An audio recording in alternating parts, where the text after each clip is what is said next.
Hello there, hello, and welcome to another episode of the Dungeon Masters Guild Showcase. It's Wednesday night, one of my favorite nights of the week for exactly that reason.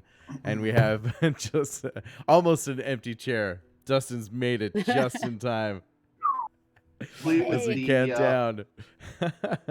I always have the stream countdown on my phone, so I know I get that adrenaline rush when we're in 30 seconds left. But stick with me, folks, as we continue to raise the rallying cry and bring our community in here to join us on this wonderful adventure. We are 2 weeks in a row this week because we were off schedule last week. So after today, we'll be back on our regular schedule, so bi-weekly after tonight. So in 2 Wednesdays' time, we'll be back every second Wednesday after that. But welcome back. We're thrilled that you could join us today. We have a bunch of amazing folks in chat already. Dungeon Mistress, hello. Happy Wednesday to you. Happy hump day, everybody. The Unknown Blevins back with more love. It is Wednesday, yes, indeed. Just you can always check in here. We'll remind you what day it is. I've got my calendar handy too. Blur's Day, I think, is the popular vote. Dr. Feargood, always represented. Welcome back. Good to see you. And Right Bit, welcome to chat. Seth Chaos, everybody's piling in. Welcome. Pleasure to have you aboard. Before I go on my tirade, I'm going to take a minute, introduce this wonderful cast that you see before us, about to launch into the throes of adventure. And we'll see what kind of sticky situations they've gotten themselves into and how the hell they're going to get out of it. But let's start at the start. I'm going to go backwards tonight. We'll start with Dads and Dragons. Ryan. Hey, I'm up. All right, this is Ryan. You can find me on Twitter at Dads and Dragons. We have a podcast that I play with my sons and my wife sometimes. In those cases, it's Moms and Dads and Dragons. But we have a lot of fun. And after each episode, I comment on things I noticed in playing with younger people. So if you're like me, 40-something years old, and want to know, how do I get my kids in this hobby that I love, then tune in and check it out. Amazing. Thank you. Continuing in a clockwise fashion, let's say hello to Pleasant Doom. Hey, Angela. Oh, are you muted? No. Oh, you're just warming up? I wasn't emotionally prepared. You weren't emotional. No. That's it. I am Angela, also known as at Pleasant Doom on the Twitterverse. I'm one of the hosts of Dungeons, Signings, and Dorks, which is available in pretty much all the places you can find your podcasts. And on our show, we talk about geekery and food and all kinds of fun things. Fantastic. And you're going to get that emotional revving up because the real feels are about to begin, as you know. And we'll talk about the scene we're going into. So we'll vamp. We'll buy you some time so you can start to center and get prepared while we go to at Just Drawn Radio. Dustin, how's it going? Always good and happy to be back. As always, I am Just Drawn Radio. I do a radio show about comic books. I talk about why people need heroes, occasionally how mental health and superheroes kind of intersperse with each other, and general nerdery of that nature. And of course, I play D&D. Naturally, and very well so, fortunately for us. Thank you for joining us today. And rounding out the pack, buying as much time as I possibly can, perfecting her intro.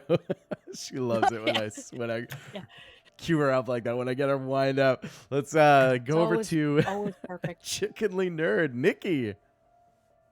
It's always perfectly me, is what it is. It's never,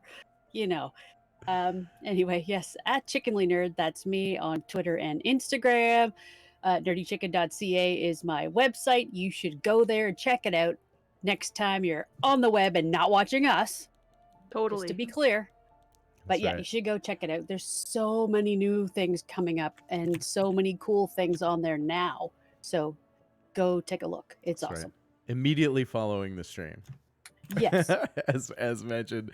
Rolls with Advantage, great to have you catch us live. Thank you very much. Great to catch you for an evening stream. Welcome aboard. I, of course, am Brad, aka Shambazzle, the People's DM, coming at you with Dungeon Masters Guild Showcase. What do we do here? This is our live actual play. We gather some of the community's finest, I like to say, around the table to join us, and these are wonderful players that have answered the call to come join me for this this campaign, which is a wonderful third-party creation from some of our brightest Dungeon Masters Guild creators. So that's what we do on this show. We feature DMsGuild creators, third-party independent creators who produce D&D adventures, and we kind of test drive them for you. But it goes a little bit deeper than that, as these relationships and bonds are beginning to form between these incredible characters. I hope you will enjoy it with us. What do you think, gang? Are we ready? Anything else? Oh my gosh. Anything else? Folks, I've been if you thinking do about have this all week. And I don't know. We've only had a week. We usually have 2 weeks to plan. You guys have 2 weeks to plot against me, but I shorted you this week, so we'll see what happens. Folks, if you have a quick minute, I would greatly appreciate it if you can click on this link, help us spread the word, share the show with folks out in the interwebs. Dark Shadow X, hello, welcome, thank you. I think we are geared for a great session. So hello, everyone. Hope you guys have a great session. We always do, because we're playing Dungeons and Dragons. And without further ado, thanks for the cue, Dark Shadow X. Let's wind it up for tonight. I hate it when my hotkeys don't work. I said, let's wind it up for tonight. I quit. You know, okay, so inside track, what happened was I was pressing the hotkey for the scene we're in. So that was a practice, 2 practice shots, 3rd time's a charm. Let's see if OBS will be my friend this time. I hate it. I hate everything right now. No, I don't. Why? Why isn't... No, it's going to work. Eventually. How about now? Perfect. No? Perfect in every way. There we go. Just nailing it. On the bright side, it's definitely the chair. Yeah, it's the new chair for sure. It's a little lower on the camera, so I think that's what it was. I'm seating lower on the desk now, so I can't actually see the keys. Oh, Dustin just dropped out. Oh no. Oh no, it's just his video. Just his video. Hopefully you hold your space there, Dustin, because when you come back in, it might screw up. Yeah, it's going to screw up on my cameras now. This is awesome. There you go. It's just for you. I get to fight the big bad before we jump into a session here. Give me a quick sec while we rearrange this, because now we've got like musical chairs going on. This is the magic of live. Oh my goodness. Live streaming theater. Here's what y'all came for tonight, right here.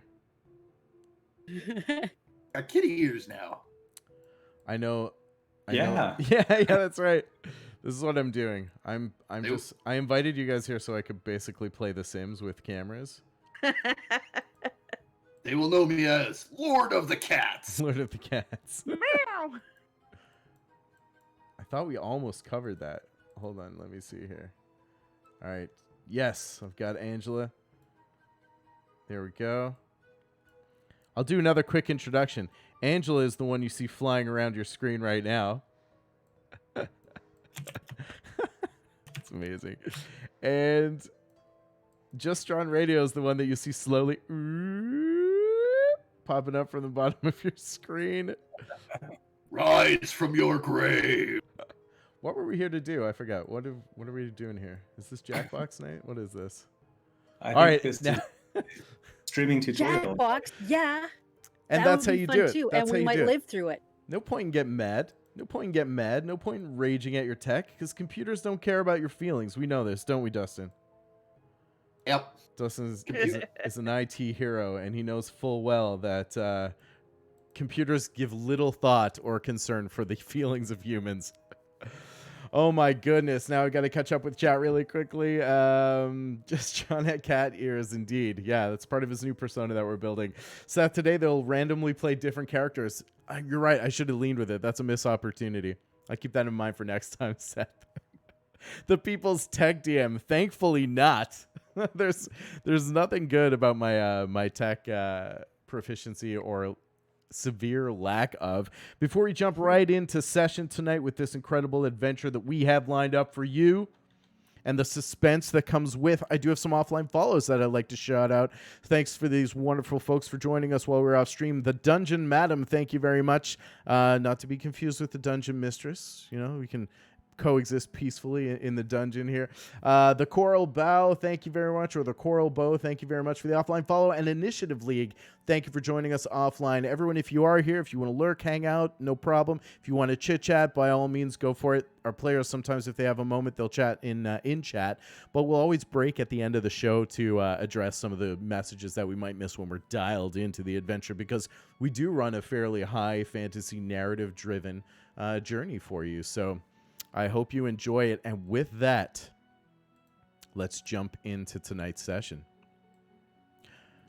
As soon as I find my recap. There we go. I always go through my notes and then I forget to go back up to the beginning. All right. Pro streamer, pro DM coming at you.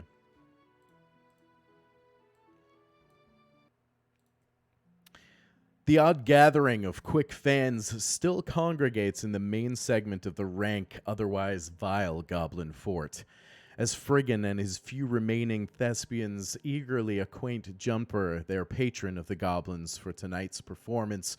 The party spread out in hopes to covertly survey the fort, its inhabitants, defenses, and attempt to locate Devon. The eastern section of the fort remains elusive, only traveled by the more statuesque gray and red-skinned hobgoblins, who clearly feature as the lowly goblins' superiors.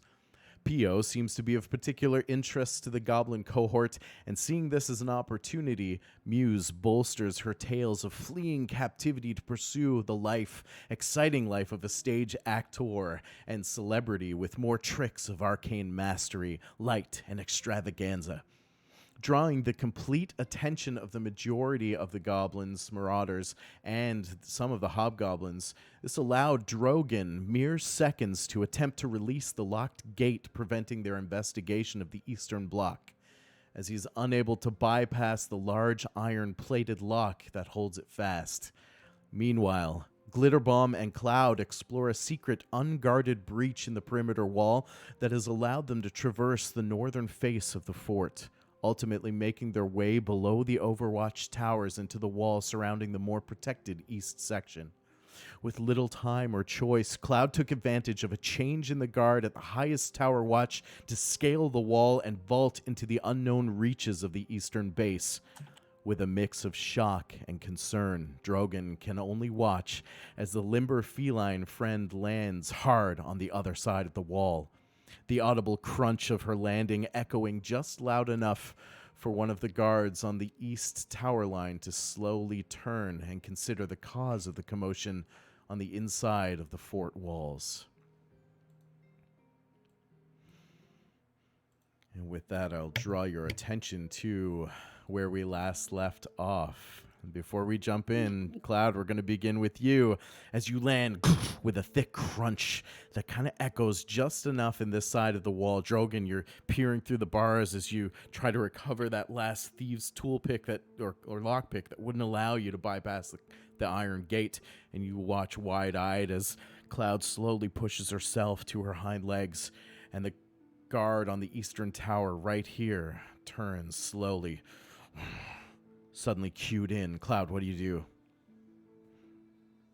I'm gonna run forward as fast as I can up against that building that's right in front of me. Okay, you make your way up to the stables. Now the stables here are empty. As you look at it, you kind of rush to it, flatten yourself as best you can against the hardwood. Yep, go ahead.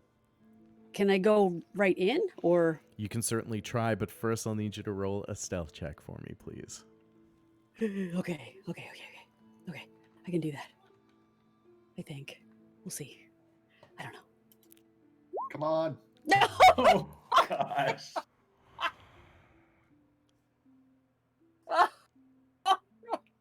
This does not bode well. You've got inspiration. Use it. Burn your inspiration. Okay, I'm gonna burn my inspiration now. I've already rolled. You don't know the results, so you can use your inspiration Right. if you want. Okay. Yes. Because you've Oh. critically failed your stealth check. I did. Again. 2 in a Again, row. which is what caused Yeah. the situation at the end of the In last the session. first place. Yeah. Yeah. Okay. Right. You gotta not crit fail. That's all you need to do. Okay. Oh my god. Okay. Let's see it. Oh my god. I'm so nervous. I don't even want to push this thing. I'm nervous. Okay.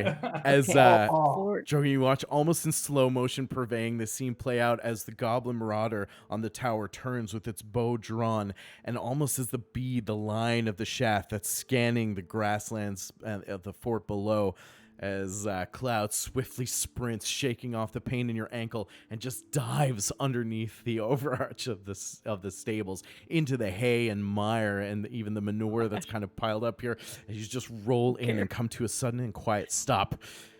Drogon, you hold your breath as the goblin marauder just begins to scan, looks again, and releases the tension on its bowstring. Ugh. Slowly returning to its overwatch eastward beyond the fortress Oh walls. my god. Drogon, what do you do? I faint. No. Seeing that Cloud is tucked into the stable there, I am going to hurriedly fast walk, I guess, back to Muse. Okay, And like Sunday morning brisk walk across the stage. Speed walking is all the rage in where I come from. And I'll just tug at Muse, just tug at your sleeve, and in a hoarse whisper say, "Oh, we have something we need to do." Pio, just beyond Muse, is just still regaling the goblins with tales, collecting their interests as the lights and sparks shower to add effect to her tale. I give Drogon a quick nod. Aye, friend. You got a friend. I'll throw up a little bit more noise here for us, and I'll leave. I'll have Pio continue regaling them, and we'll see what we can do. Okay. So, with that, I'll turn the prestidigitation and thaumaturgy up to 11, and I will also leave my little dancing ferret toy on the stage with Pio, and I kind of address the crowd. Friends, I need to take a little bit of a breather here. Unfortunately, playing all this magic up like this is wearing me a little thin. I just need a breather. However, Pio here is going to continue telling you the tale of a plain dealing villain, and I can guarantee you, y'all ain't going to want to miss this one. And Pio just eagerly gives you a thumbs up, her little fangs protruding as she is totally lost in the moment, having found her flair for stage, clearly in her element. If the bandit life doesn't work out for her, she might have a future in the performing arts circuit of Faerun. And the little clockwork ferret begins to continue to dance as light shines around them in this great spectacle. They seem completely entrapped by the performance. I then follow Drogon off the stage. What's going on, friend? Our little Cloud has gotten into a kind of a bind. Seems to be pinned down there in the stable on the other side of the wall. What were you able to pick the door? Lock picking's not my strong suit. Let's just leave it at that.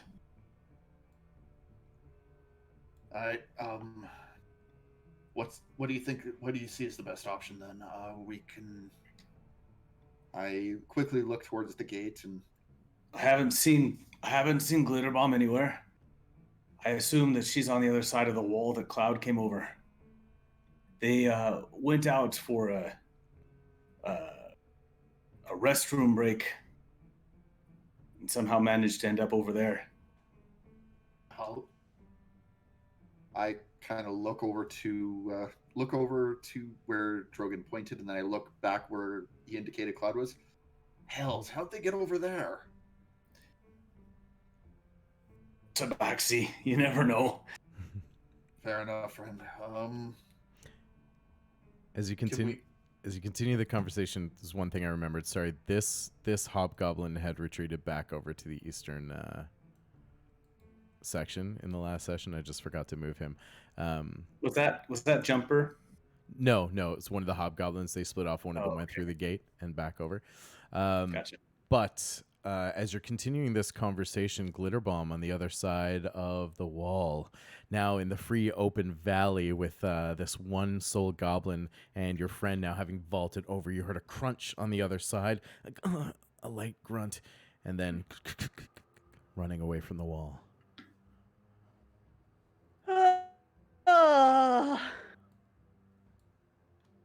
Well,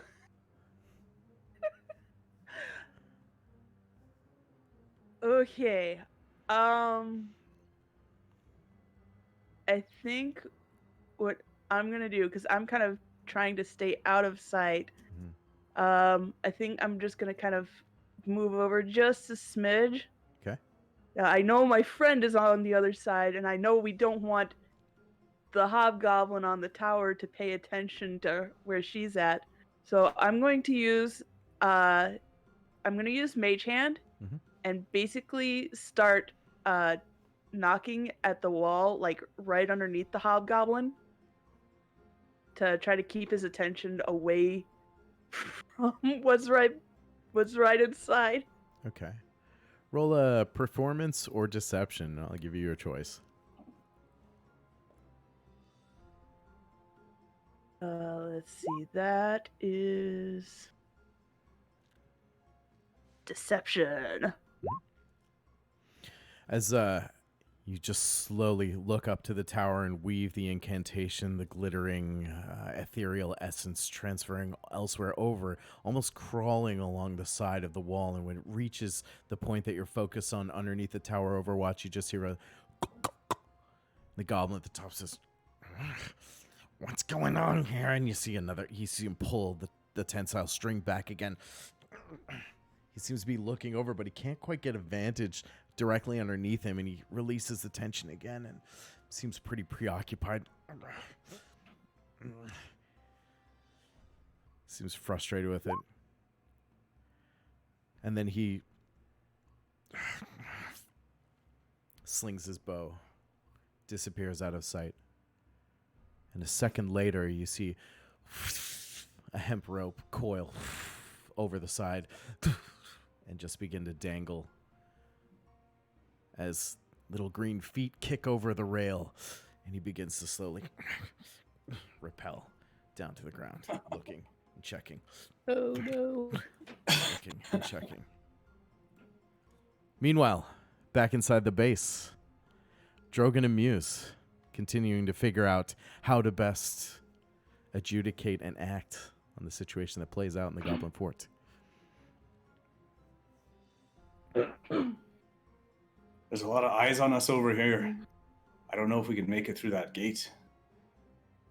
What do you think about trying to go around? Can I see the goblins on the watch posts if they're still distracted by the show? Roll a perception check for me. Got it.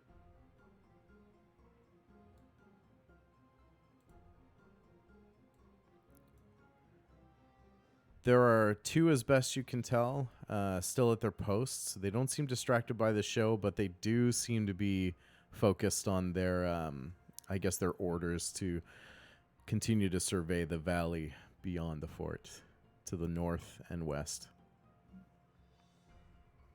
All the other goblins are at least somewhat intrigued, if not full strength, at least half-wise, to the performance that Pio continues to give. I look to Drogon. Well, I can definitely talk our way out there, but be wondering if we can sneak around to meet up with Glitterbomb. Yeah, let's try that. They went over this way. I gesture over behind these buildings towards the outside wall. Okay. All right, lead the way, friend. Okay, let's meander. I think meander is the Meandering. right verb here. All the different types of movement that Drogon has at his disposal. You do know that it was somewhere on the west wall, and as you slowly make your way through the goblins, trying not to raise any ire, give me a stealth check. Give me each of you. Give me a stealth check.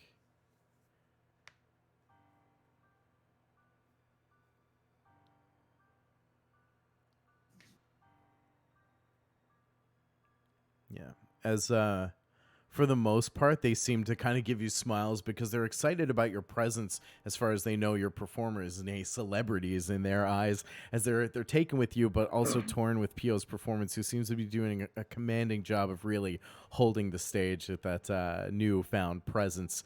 And before long, you slide back to the wall, unbeknownst to all, except for one goblin who just kind of kicks back, arms folded. He's just kind of bobbing along with this arcane music that seems to be accompanying Pio. And as you walk by, he looks at you and says, "Great show, huh?" It's the best, yeah. Thanks kindly, friend. I always appreciate knowing my work's appreciated. Yeah. You wouldn't want to miss it, though. I think it's just getting good. And he starts to kind of clap along, like, slightly offbeat. Well, friend, I'm actually going to be preparing the next little bit of the show, and it requires me to do a little bit of mixing a couple of arcane trinkets together, and it's often done best outside of burnables. Yeah, it's a big finale. Oh, well, I don't know how keen they are on in and out privileges, but the gate's that way. And he points to the front. And he kind of looks back to the stage and he starts to clap. Well, friend, if we're going out by the front gate, everyone's going to know we're getting ready for the big finale. And y'all saw that the spark and flame that I created when we were outside? Yeah, it's going to be something like that, but even more fantastic. Wow, that's something to look forward to. And he looks back now, to the stage. Now, y'all don't want to actually ruin the surprise for everyone else, do you? Oh. One of your buddies mentioned I could sneak out over here to quickly prep the incantation. Which one? I gesture over towards one of these scary-looking hobgoblins with the hope of he's not going to try and anger one of the big guys. Roll He's one of those right grumpy, big, large-looking ones over there. All right, as you both kind of slide back into your shtick, give me a persuasion or deception, your choice, with advantage. All right. Let's see. Oh my god.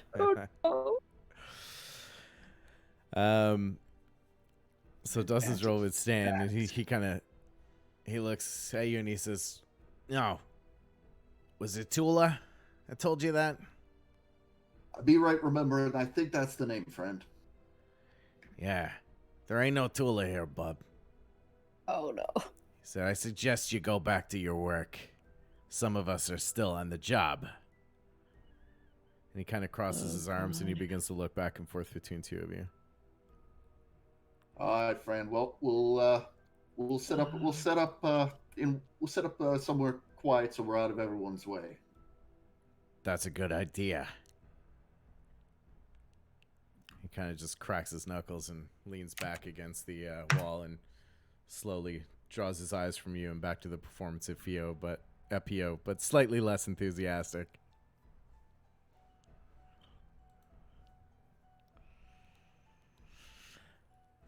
On the other side of the base. Go Yeah, ahead. sir. Go for it. Go ahead.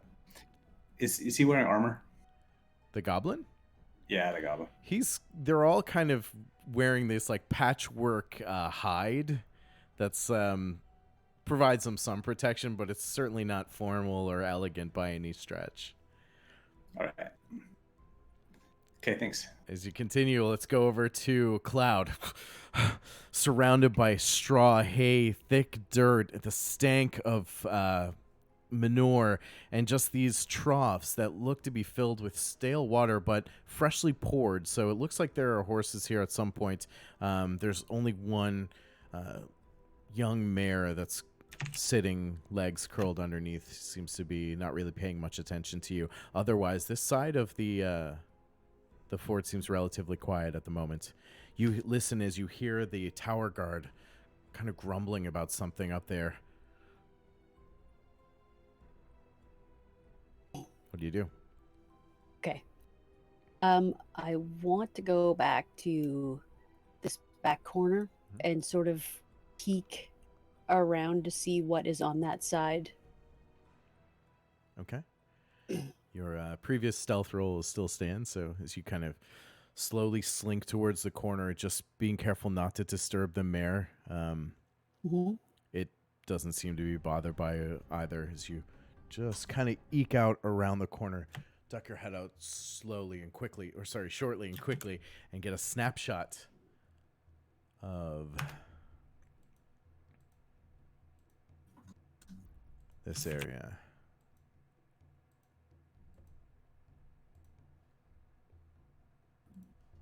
Ooh. Okay.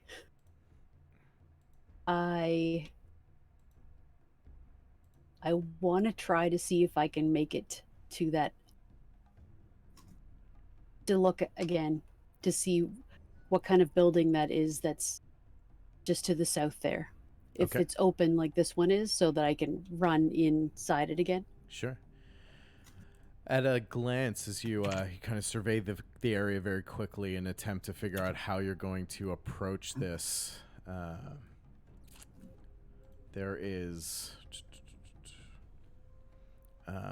the three structures. So these the structures on this side this area in general seems far more organized, well kept, better manicured than the barracks and the squalor you might say you've seen on the western side of the camp. Definitely a very different feel. It's quieter. It's a little bit more calm. Definitely seems to be a better sense of pride here.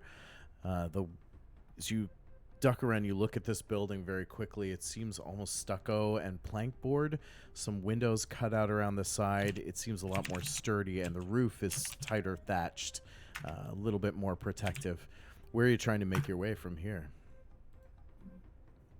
What I'm trying to do is just, as stealthily as possible, I want to try to get as view of as much of what's going on in here as possible, because we're pretty sure that in here is where Devin probably is. So, and I have no idea where that could possibly be, right? So, Okay, so from here with the stable on your right, straight ahead is about a 20-foot jaunt to the wall that kind of cascades down and meets but doesn't quite touch with the second shack that you see.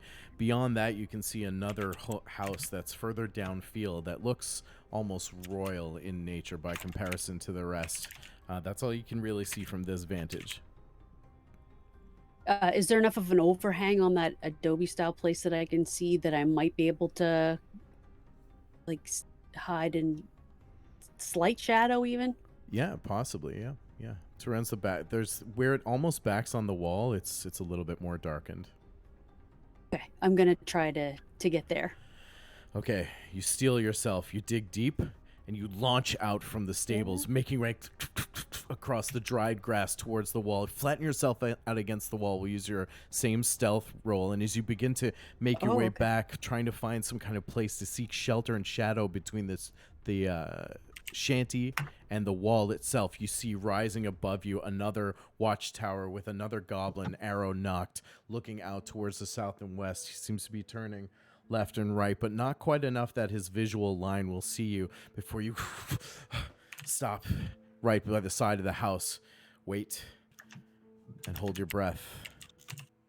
You're pretty sure that you haven't been seen. Pretty sure. I put myself on the right spot. It's hard to tell because there's Yeah. still black covering that. There you go. There we go. Okay. Yeah.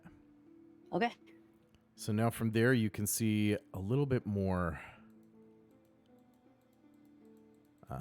And then again, there's just this house that's around the other side. If you were to there's the back of this house, and kind of lining the back, there are sacks of refuse and garbage. There are a couple of piled up crates, some cracked open barrels, and indeterminable liquid just seeping into the ground below, which is a mixed match of green that just seems to have grown naturally and raw earth.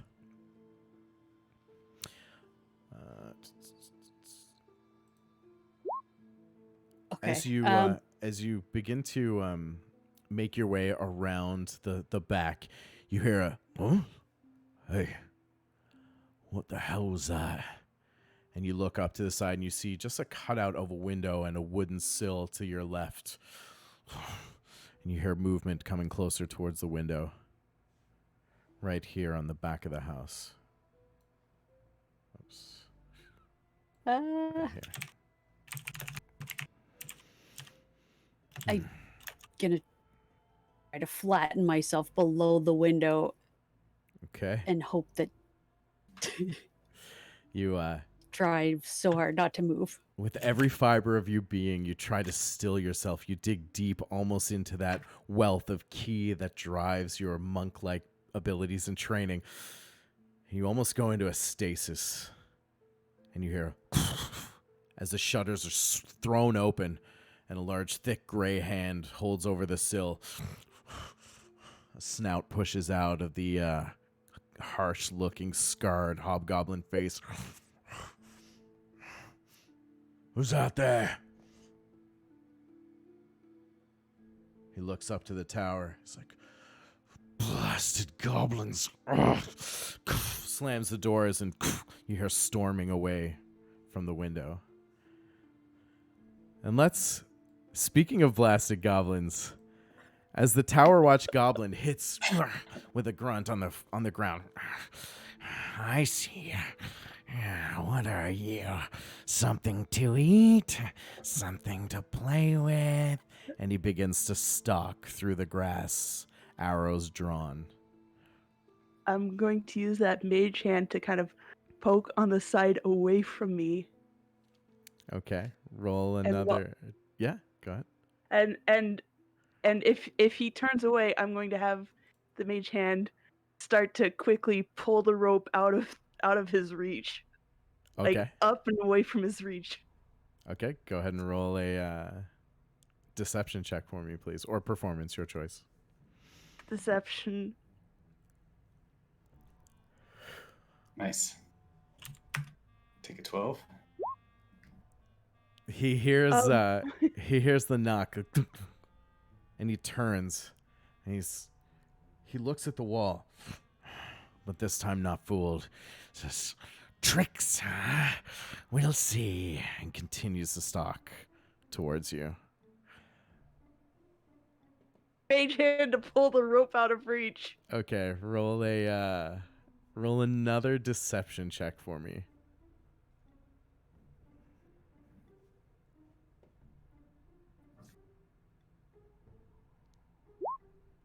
Ooh, nice. This time he looks up. He's no, and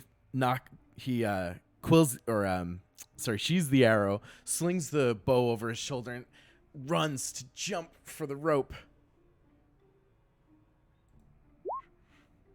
And just barely kicks off the wall and holds the rope, pulling it back down, looking over his shoulder. What is this? Kura! He yells into the air above. Cloud, you hear this on the other side of the wall. And just to the south, the southernmost reach, the goblin maintaining the southeast overwatch looks out over the rail. What are you doing down there? Get down here. Something's not right. We're not supposed to be down there. We're supposed to be up here. What are you doing down there? And they begin to start bickering back and forth. What are you doing? Just hurry up. Something's not right. We got to find out what's going on over here. No, I'm going to get in trouble. They start to banter back and forth a little bit, giving you a moment.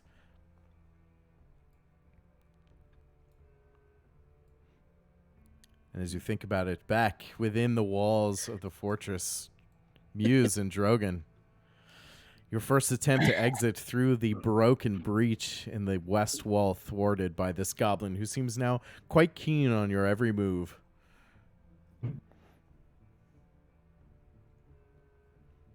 Something else I can help you with?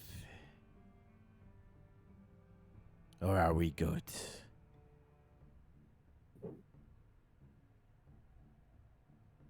Why so quiet? I think we lost his audio. Oh, Sorry. is your mic broken? There we go. Why? It's working now. That wasn't his voice either. I'm getting my goblins mixed up. Are we good or? Well, you know what, friend? I feel we got off on a wrong foot. So you know what? How about this as a sign of apology? I perform a personal magic trick for you. You've seen what I've been creating out on that stage. How about I whip up something special just for you? My way of saying apologies for stepping on your toes. Where I come from, we always try to at least make good with the people we're putting on the entertainment for. And you know what? I stepped out of line, and for that, I apologize. All right. Why not? Free magic trick. Let's see what you got. I kind of rub my hands together as I look to Drogon. All right, friend. Have you ever seen something called the living rope trick? Kind of. Yeah, of course. Of course I have. See. Well, Yeah. where I come from, we actually harvest these special fibers. We imbue them with magic, and they actually become sentient. I've actually got a rope I personally made right here. And if you want, I can definitely show it to you. Roll me a persuasion check.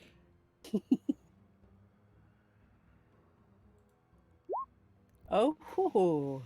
He raises an eyebrow and he looks you over. He says, I suppose there's no harm in it. Sure. Yeah, okay. I'll play.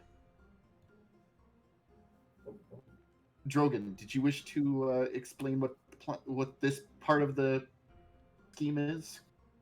Yeah, you see, the rope is going to pretend to be different things. Perhaps like a snake. Oh, okay. You got me. And you have to see if you can figure out how it's done. Would you like to examine the rope first? Yeah, I'm not as dumb as these other idiots, you know. I got your trick. Okay, let's have it. No one has ever been able to figure this out. First time for everything, pal. Step aside. Well, he looks like he's ready. Let him examine the rope. Yeah. Let him see that there's nothing hidden up your sleeve. Yeah, the dwarf's onto something. No funny business. Let's see what you got. He holds his hand out. I pull out the rope and give it to him. Okay. He just kind of peruses it over, looks at you, looks at the rope, pulls it taut. All right. Kind of works his way down the rope. Okay. You'll notice that there's no knots in it, no breaks, no place to detach it from anything. Sure. Okay. He just kind of throws it back to you. Looks like a rope.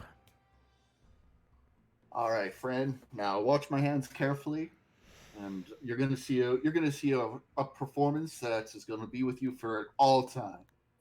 Okay. He starts licking his lips like anxiously. I, of course, since it's infused with the rope. It's one of my infusions. I throw a little bit of Arcana into it, and Okay. I first start having it do a couple of simple tricks to start. So Okay. it actually becomes sentient, and it starts kind of doing these little loops around his leg. It kind of snakes up in front of him and kind of waves at him, and I'm continuing the little song and dance with this. Okay, he's looking at you. He's like, show me your hands. Show me your hands. Is this some wizarding stuff? Wow, that's... No, friend, it's just some good old-fashioned showmanship. The rope's kind of winding its way around him. He's like, it's really alive, hey? That's cool. Yeah, friend. Now, do you want to see the showstopper? Yeah, sure. Whoa, hey. Frisky thing. Well, you ain't seen anything yet, friend. There's some real magic to this too. So, at this point, you remember the trick we pulled with our good friend, the drunk actor? Mm-hmm. I'm going to be pulling the same trick here, except more of a reverse Mortal Kombat. Instead of get over here, going to loop around him and get over there. So explain it to me. Sounds like we might go into a combat roll. It's going to give you a very short period of time to pull this off. Drogon, do you want to fill him in on this one? Yeah, we want the rope to wrap around and gag him, and then just coil up down his body so I can hit him over the head with a hammer. Okay. He's certainly unsuspecting, but this is an act of aggression, my friends, and that means we'll be rolling initiative. Go ahead and click your token and roll into your initiative.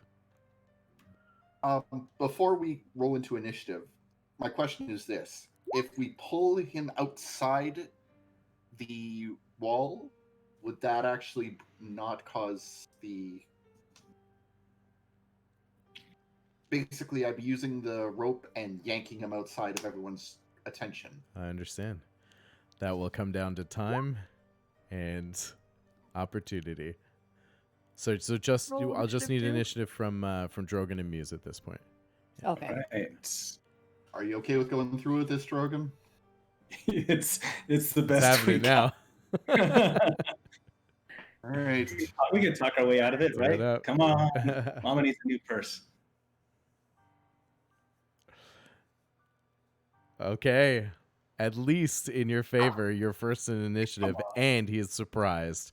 So he will not act this round, as you'll get the first round. And in fashion that we could not have planned, Muse, you'll go first, and the rope will act on your turn. What happens? Basically, it'll bind itself around him, Okay. gag him, of course, and allow Drogon to coup de grace him. Okay. As the rope suddenly becomes taut, his arms pulled into his side. Hey, what do you... And the rope, the hempen fibers just begin to course, even pushing like rope burn around his mouth. For a brief moment, roll a grapple for me, please. I'd like to argue it to Arcana, please. What's that? Could I argue it to Arcana? I'm technically infusing the rope with magic. So. Okay, I'm digging it. Okay, I'll give you Arcana since you're controlling the rope to do this. Yep. Yeah, I'll give you one Arcana. No advantage unless you're going to use your... All right, there you go. Oh, he matches. As he's taut by the rope, but he's managing to... He seems to be wrestling his mouth free, and you just see his mouth start to come out of the grip of the rope as the rope continues to whine and pull. As he becomes more and more stiff, he's taking a deep breath. Anything else, Muse? Bonus action or movement? Bonus action to reinforce the grapple, move the rope over his mouth again. Okay, so you can begin to coil it around. There's no real tangible action there, though, but good narrative play. We'll go to Drogon. I'll sacrifice my bonus turn for this. Yes, please. Yeah, it looks like we're not going to get to pull him outside, so I will just... Keep in mind, you have the first round, and then we're back to the top of initiative. He won't get to act this round because you surprised him. So you both have another full turn after this. Because of your flawless execution. Flawless. So far. Let's not get ahead of ourselves. Let's try and knock him out. We're going to try and knock him out. All right, so this is a melee attack. Non-lethal damage if you do so. Yeah. It's your regular attack. Give us your worst. Your worst. It'll be made with advantage. He is restrained, so I'll give you that. It's a hit, absolutely. As you, with your warhammer, you wheel around and crash into him, still quietly on the other side of the fort. No one the wiser as it slams into him, but you just catch him on the chest, push him towards the wall as the rope continues to wind around his ambling body, and he's trying to push his chin around the rope now to get out. Anything else?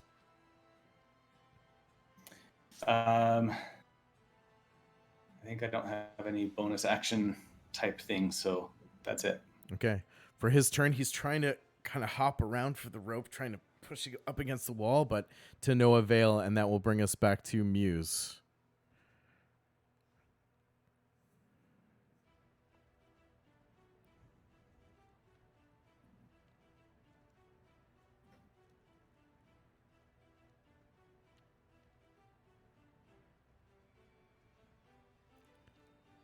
The fleeting moment is precious at this time.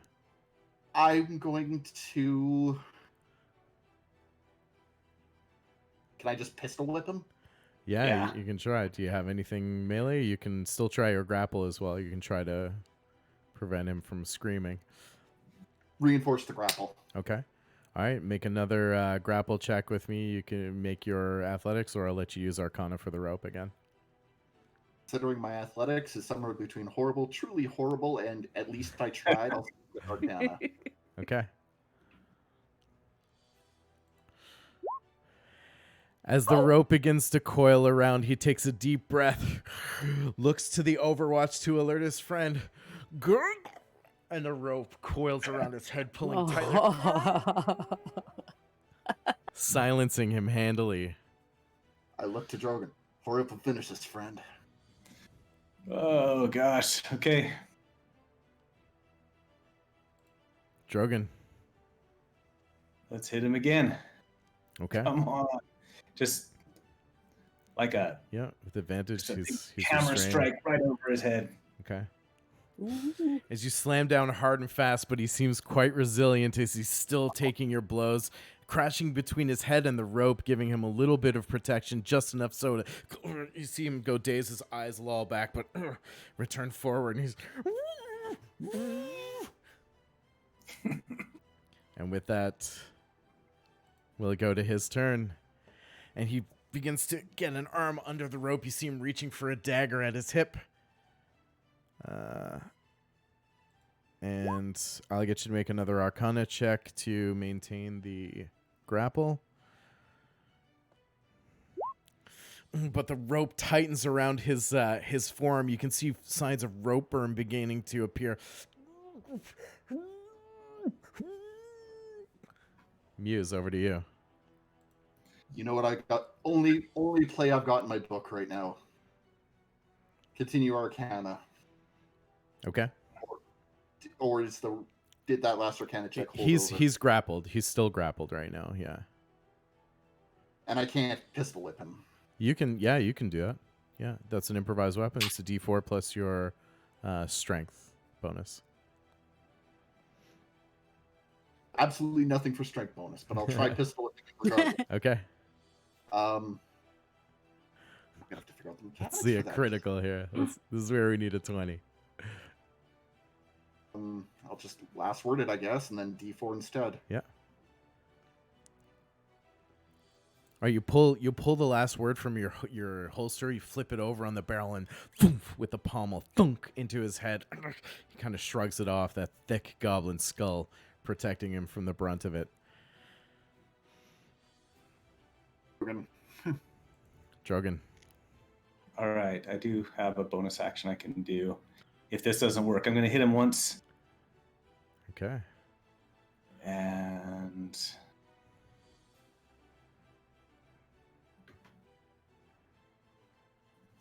again, just swing as hard as I can. Bloody goblins are so resilient. As you swing, his wriggling he's going back and forth, and as you swing, he just thunks off the side of the wall as he ducks slow. Oh my. Fine then, take this. Doug Marin's hammer might do a little better. And I cast Spiritual Weapon Okay. as a bonus action. Okay. And can you attack with it in that same? It says I can make a melee spell attack when I cast the spell. Right. And it is melee. Okay. Okay. Go for it.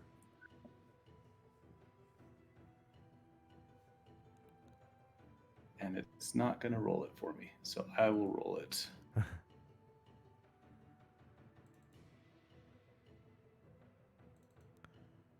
Let's see here. I'm going to pull this up as well.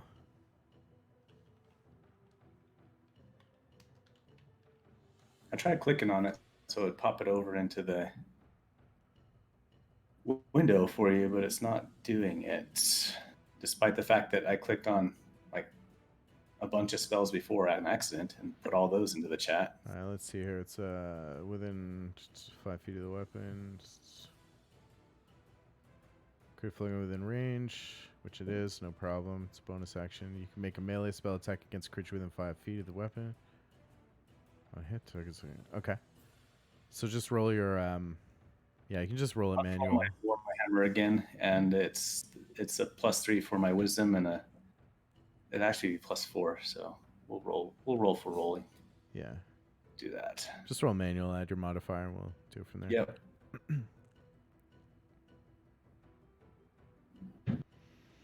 Oh, it wanted me to know what level I'm casting at. Oh, there you That's go. why it didn't Yeah. pop it up. Okay, perfect. As you slam into the wall with your warhammer, he ducks and looks wide-eyed. And you reach behind him, call down and invoke Doug Marin's weapon, and behind him this white glowing hammer appears and thunk, cracks down on the back of his head as he smiles. Thunk. He stops wriggling, and his eyes loll into the back of his head, and he falls against you, Muse, limp and silenced. Quick, better haul him outside. I grab him and start dragging him quickly through the hole in the wall. Okay. I recall rope. As the rope coils back around you, you deftly store it once again, and you both grab this falling goblin and begin to pull him out through the back. Yeah, and you push the clapboard away. One last look to the Overwatch, who are none the wiser, and the only sound coming from the fort is the raucous cheers and the flashes of lights and the music coming from Pio's performance, which continues to regale the remaining goblins on this side of the fort, with the three of you handily making your way outside of the fort into the relative safety of the vast valley beyond. And with that, we'll move back over to Cloud as the stomps begin to move away from you further into the house. God's bloody goblins. Okay. And now you hear this other Overwatch goblin bantering and barking back down at something beyond the wall. Okay, so he seems to be busy looking there. I'm going to go actually to the other corner. Oh, it kind of pushed me out, but I'm still right up against this side. Yep. I want to look around that corner to see what's out that way. I haven't really looked out that way yet. Just as you make your way to the corner, the small hinged, like flat board door thrusts open and claps hard against the side of this slightly better than makeshift shelter, and from its steps a gray-skinned hobgoblin looks up and down, thick black matted hair falling around slick shoulders as you just slink back against the wall. His hot breath emanating even into this late summer air, creating steam even where there is no chill. He flexes his arms, become sinewy, and the wraps around his forearms begin to bulge as he looks up around. Points across the field and says, "Don't get any ideas. You stay quiet." He begins to turn northward and begins to slowly pace towards the stables. As you take the opportunity to carve back around the back of the house, and you can now hear the footfalls making their way around the west side of the east side of the fort and out of sight, out of earshot, as they seem to be moving away from you. Oh my gosh. Okay. I'm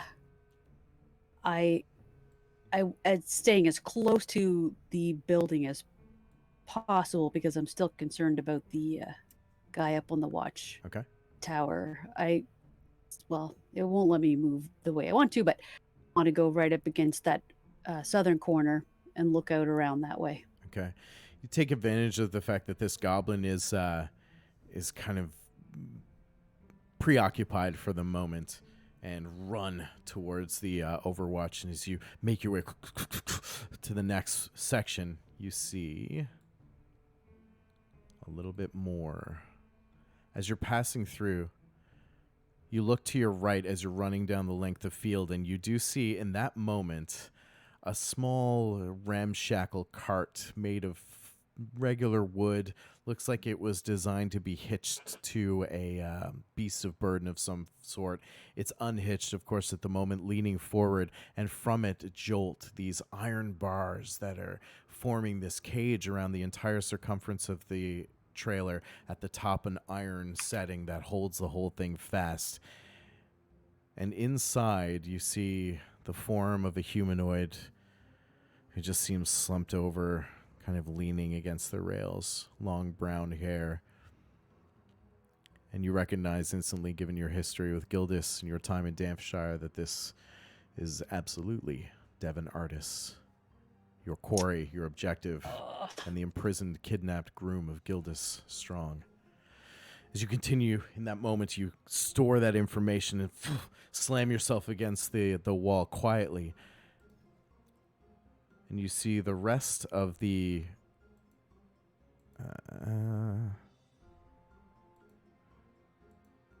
area behind this shack. I wish I could, brush the fog of war away. There you go. As you make your way back down to, let's say, about here. Let me know if this is about right.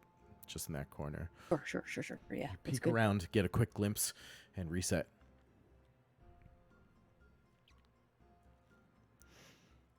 Beyond the wall, the two Overwatch goblins continuing to banter back and forth. One of them desperately trying to get this colleague of his to just even take him seriously, it seems, for the moment. And now he's totally lost interest in what he was down here to do and is completely absorbed with trying to convince this idiot to get down here and help him out. But they continue to banter back and forth. He's like, no, you're on your own. I'm not getting into trouble with you again. Forget about it. And he turns his attention southward, pulls another arrow, and knocks it. Looking south. The goblin's, forget it. And he begins to knock his own arrow and continue his patrol northward on the outside of the wall. Glitterbomb, what are you doing?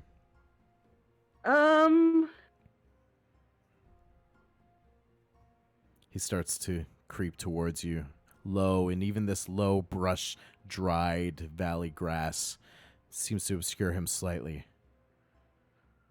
30 feet.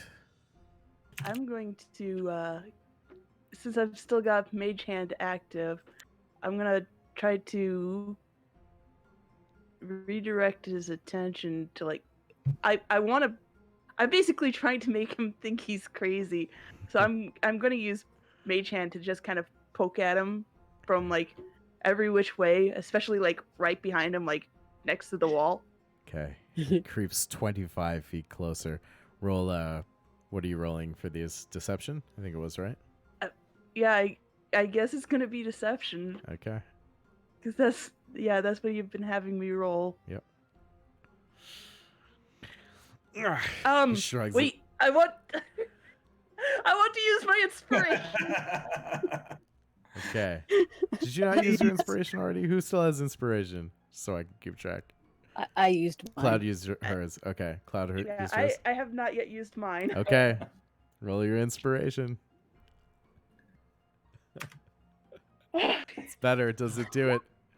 And he seems to be swatting now. It stalls him for another minute. He's knock it off. Give it up. And he's swatting at the air now. Whoosh, whoosh, as he spins around with his bow. Hey, give it up. For another minute, he seems to be swatting at the broad air in the valley. While he's swatting around, I'm gonna kind of slowly start creeping back towards this way. Okay. Because I don't think I'm gonna be able to. Yeah, I'm gonna keep a close eye on this one as I just start to slowly creep around, though. Okay, which way are you going? I'm going around that north wall. I'm going westward. Okay. You just start to make your move westward, keeping one eye to the back, using that corner of the wall to kind of break the line of sight between this goblin now who's patrolling the grounds outside the wall and yourself as you start to rush back towards that boulder that had given you the original shelter under the northmost overwatch. But Muse and Drogon, as the goblin now silent in the heavy, like dead weight of his unconscious body, you pull him just outside the wall. What do you do?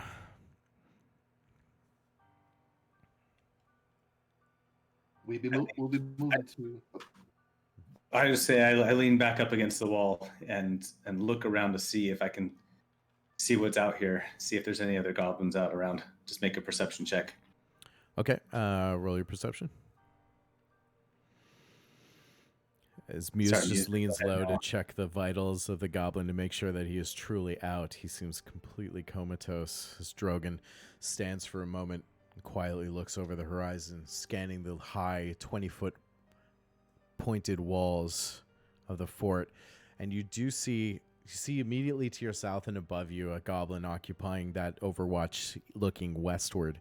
The small arrow, just the bow kind of leaning on the rail. He seems otherwise uninterested. But to the north and just curving around the top line of the fort, you see another goblin perched at an overwatch. He's just kind of leaning up against a pole, looking outwards towards the horizon. Doesn't seem too bothered at the moment either. And these are the only two goblins in your purview out here, save for the one that lies unconscious at your feet. Cloud came over the north wall. Let's see if we can get over to where she was. Aye. Lead the way. Okay. All right. As you slink Start along to that sneak north in. wall, I'll get you both to roll a stealth check for me, please. Oh, now we're slinking. I like it. I might want some inspiration on this. I think I do. Oh. Okay. Go ahead and reroll. I want some inspiration. Oh, Oh my god. Oh no! I would have preferred the inspiration on the 2 rolls before. Yeah. Unfortunately not. And Dustin rolling a 6 for stealth. Muse rolling a 6 for stealth. Okay. As you are creeping along the woods, the wooded, these great log fencing. So you just kind of make your way up, certain that you know at least where Cloud's trajectory came from on the east side of the wall. And Drogon, as you're kind of leading the way, a gauntleted hand just begins to scrape, and you look back at Muse to nod, make sure he's following, and that's when your glove slips on the wall and pushes into one of the logs, which shakes it, shattering, sending dust and debris down on both of you. As you pull it off, you know that the sound it made at least must have been heard by someone, and you hear, "Hey, what the hell? What in the hells?" As the goblin above you begins to skitter, you hear the footfalls and the clawed feet scraping against the wood 20 feet above you as he begins to move. He puts his head over the perch and almost in slow motion looks down and says, Hey, what are you doing down there? You're not supposed to be out there." He pulls an arrow from his bow and prepares to fire, and I'll get you to roll initiative. Again. As he is now aware, and you are made, at least by this Overwatch scout, for the time being.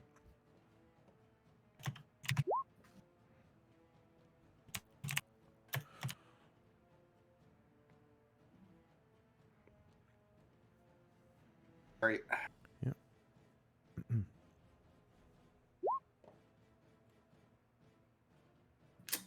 Okay, and at least in this moment, you will both go first. Based on your rolls, Drogon, you'll lead us into battle.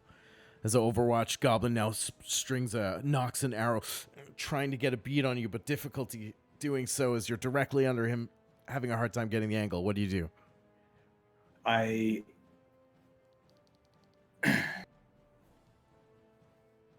With another prayer to Doug Marin, I send my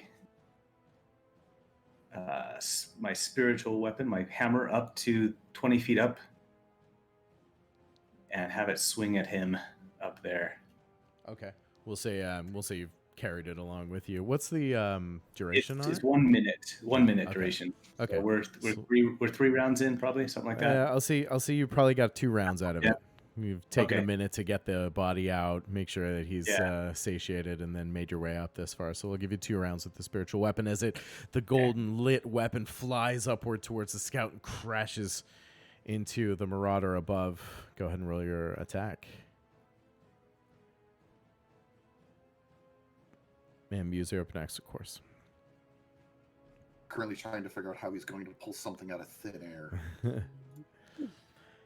As it just slams against the edge of the platform, which just shakes the goblin slightly, but doesn't quite find its mark. Okay. Muse. I'm going to try the rope trick again, and this time loop around his head and drag him down. Will we allow it? Okay, as the rope ascends, I'll give you the same an Arcana check for your grapple. Luck, don't fail me now.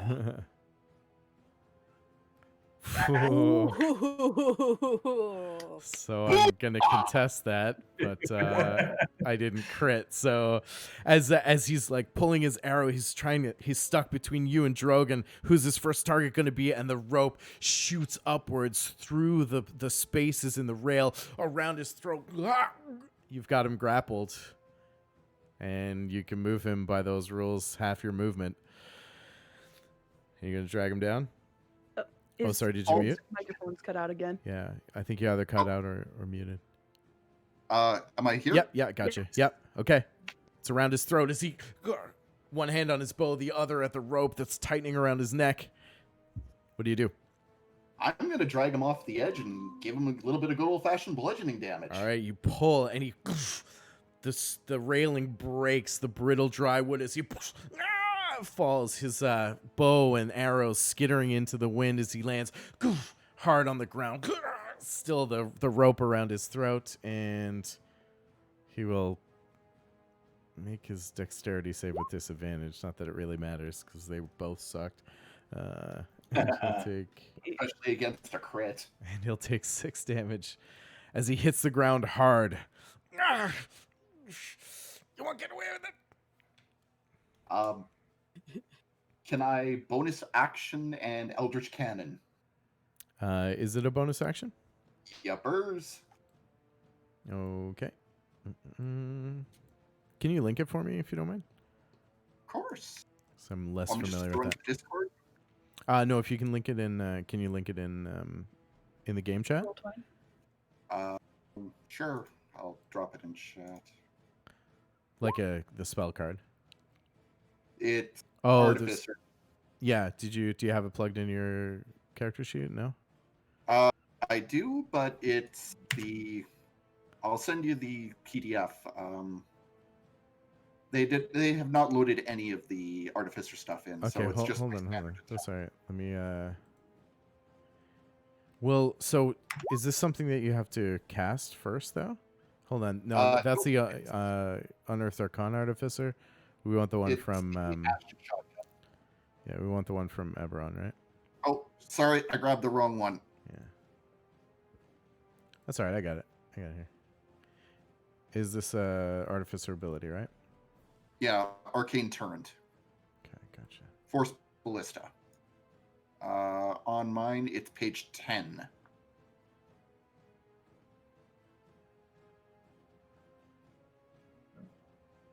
All right, bear with us, folks, while we just pull this up here real quick.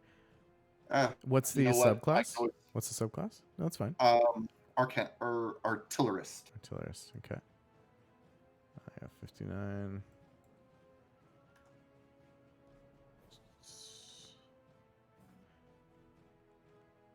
Artillerist. Is this the Eldritch Cannon? Yes. Okay.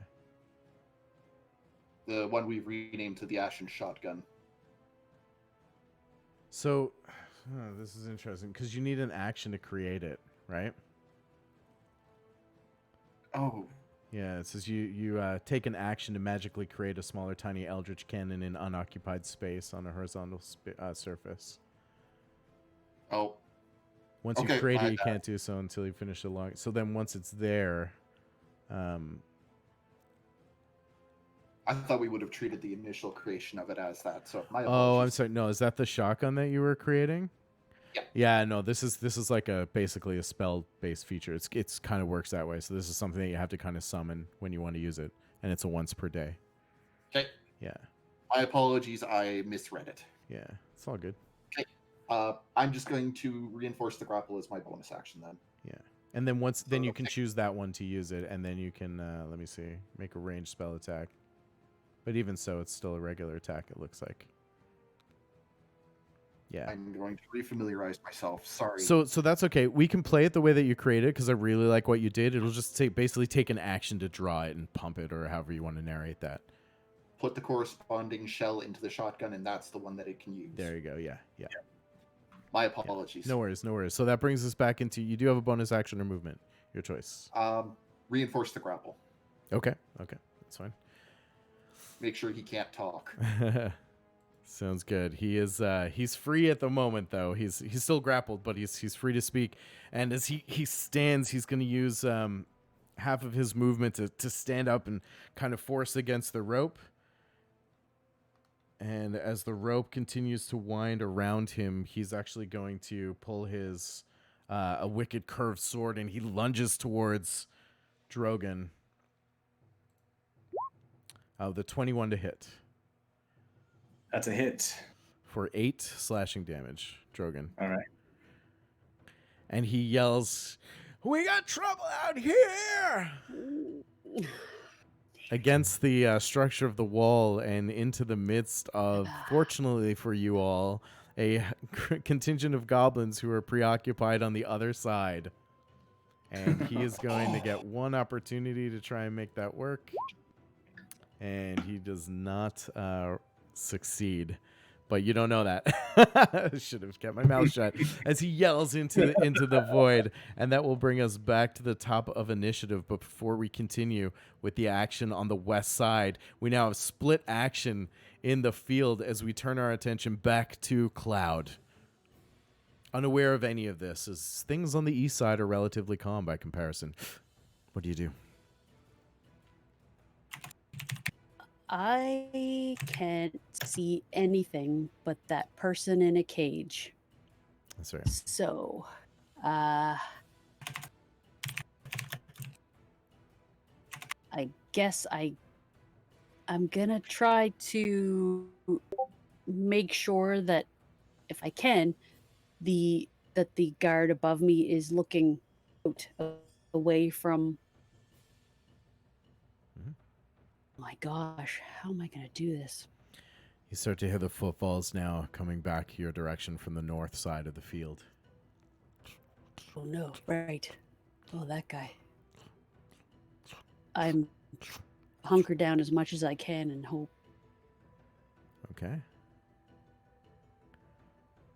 You just staying put here? Gonna hunker down against the corner? Yeah. Okay. I have till I find out where he's going. Okay, roll a stealth check for me, please. As he suddenly begins to appear on the other side of the house, just walking into your line of sight.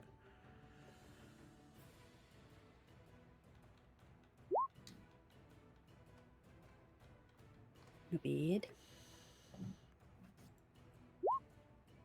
As he kind of looks towards you, you feel his eyes kind of scan over you, and he stops and peers and continues to look around. And he just seems to give up the ghost as he moves back towards the swinging open door into the house and claps it closed behind him.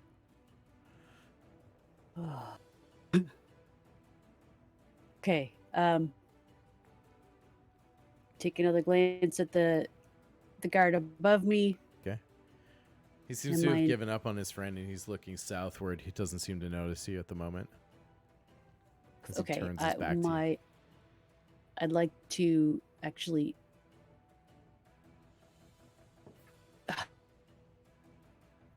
You know what? I desperately want to get over there. So I do. I all out run as fast as I can over to the side right here. Okay. As you make See your what way happens. further southward, I'm just going to open this up now. Oops.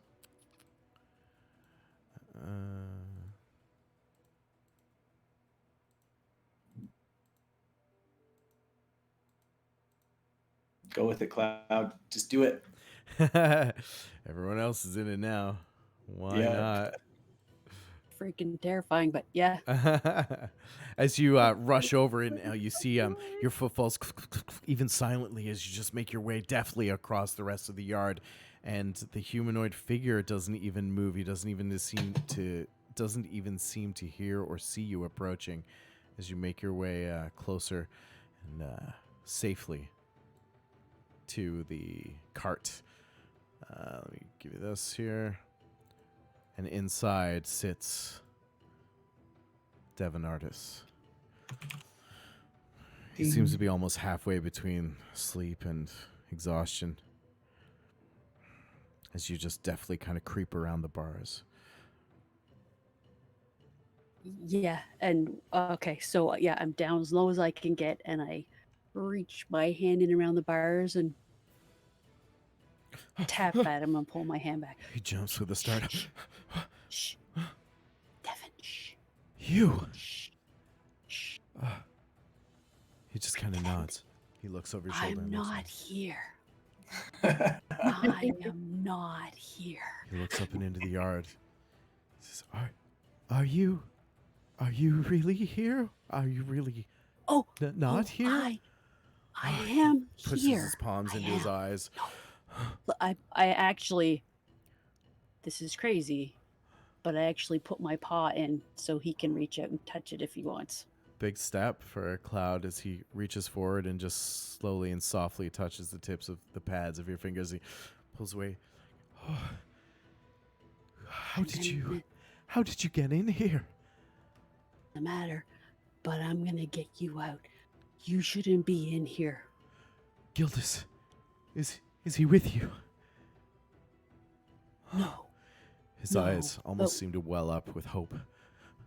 Gildas is safe. We'll get you to him. Okay. What do you need me to do? He says, wait, there are more. In that house, and he points directly southward. He says, the leader's in there. There are more. I haven't seen the big ones, the big ugly ones. They're everywhere. We can't let him see you. He's terrible. Oh.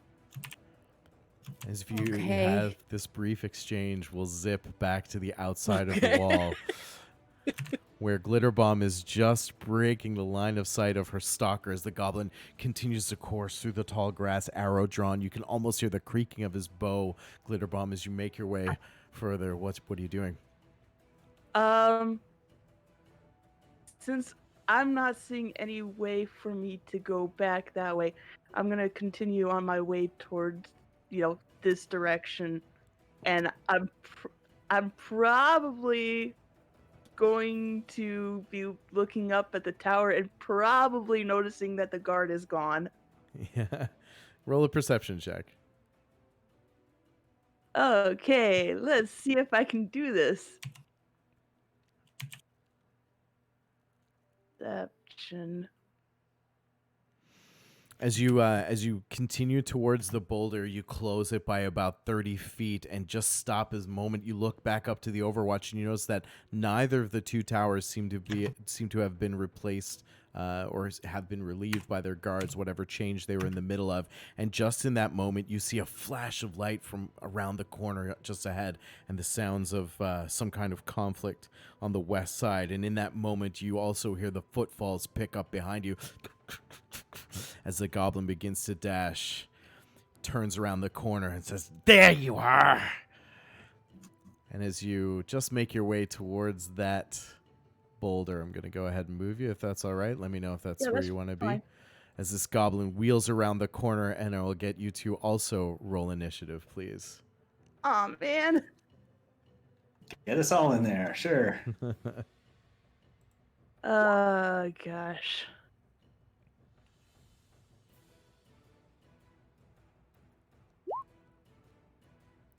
Okay.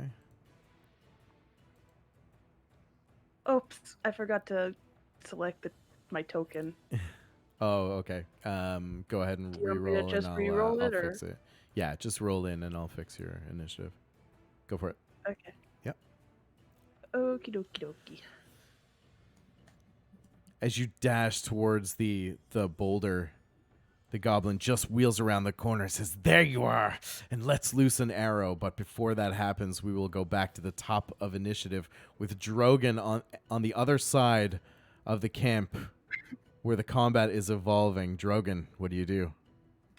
All right, for my bonus action, I will drive the spiritual hammer down onto his head from back Okay. up above. Reach up and pull it down from the sky as the crashing white light, like a meteor out of the heavens, slams down into the ground.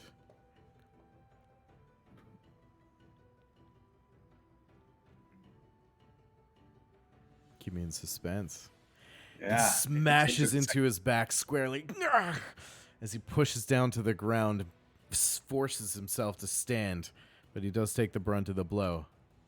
All right, as that dissipates and he's dazed a little bit from that, I'll swing at him with my warhammer.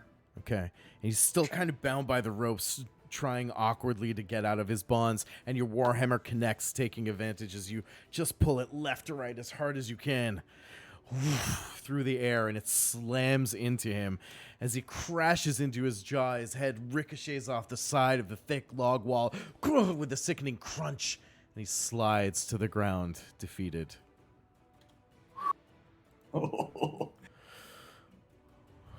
Recall the rope again. Okay. Muse, as you put your hand out, the rope coils back around, slinking around you and back to your waist. What's the duration on this, by the way, this rope trick that you have going on here?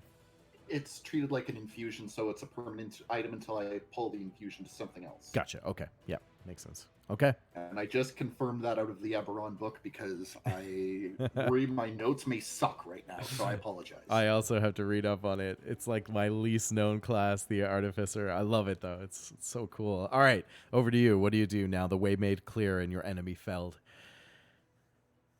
Continue heading to...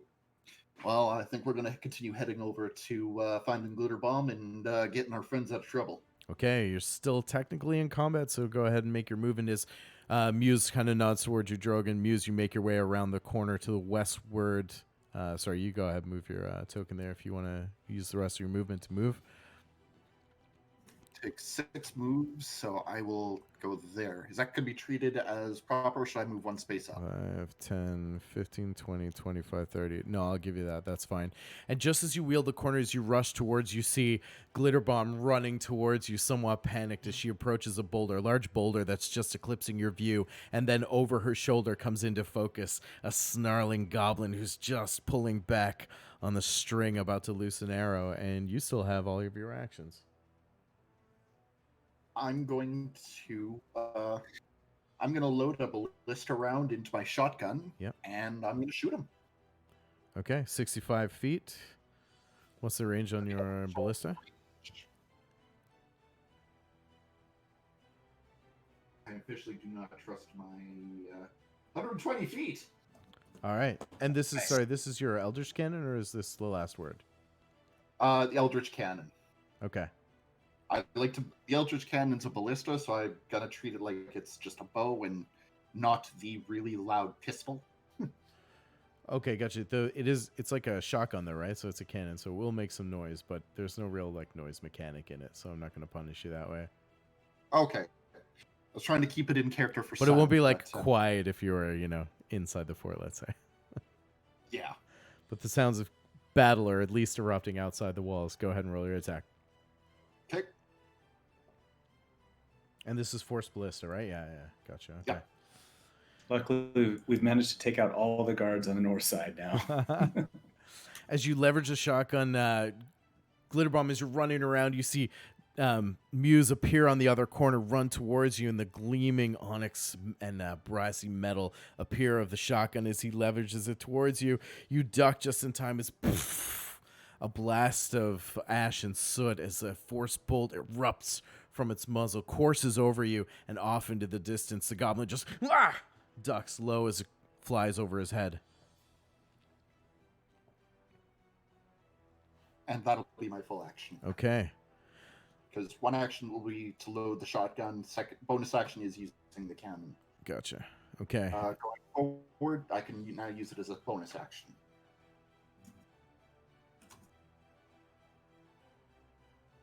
Yep, bonus action now. Yeah, you got it. Perfect. Okay.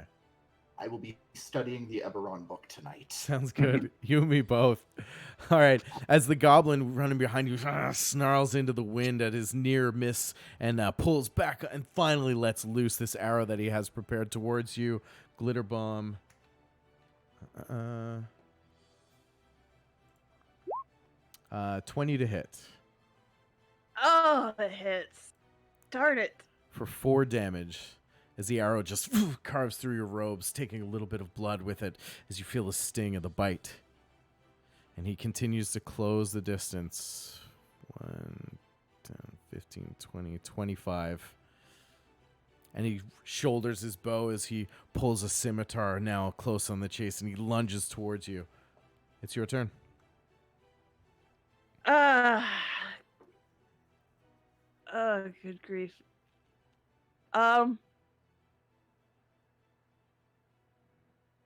What is the range on that? Time is fleeting as he's about to lunge for you. I think my immediate reaction is Chaos Bolt. Okay. You're at range, so it would be made with disadvantage in this case as you wheel around and you just like wildly try and pull the arcane energy in and let it fly towards your assailant. The Chaos Bolt split off into the air. He looks at you and laughs. But I'll get you to roll a d20 for me, please. Oh, I know what this is. Okay. Oh. In this panic moment, you feel the arcane energy surging within you, but you blink hard and force it away to focus down on the opportunity at hand. Anything else? You fight the surge. You fight the surge away at this point. It's 5 or under, right? I'm sorry, what? So let me give some context here for our viewers. We have a bit of a homebrew rule around sorcerers and wild magic surge, and this is something that Angela and I had chatted about with sorcerers. So how I handle wild surge is because it's such an important feature and component of the sorcerer class. I feel like 5% chance to happen is a little low. So typically a roll of a d20, and on a roll of 1, a wild magic surge can happen. So what we've home ruled is we give about a 5% chance, a 25% chance. So on a roll of 1 to 5, Glitterbomb will experience this surge kind of welling up in her, and then Glitterbomb will have an opportunity to either try to suppress the surge or give over to it. So that's why we'll have every now and then on a cast of a slotted spell level 1 or higher, Glitterbomb might encounter these surges, and that's how that plays out. Okay. The other thing, however, though, as a DM I can do is give you back your Tides of Chaos and make you roll straight to the chart. So I haven't forgotten about that either. But in this case, is there anything else you'd like to do with your turn, Glitterbomb?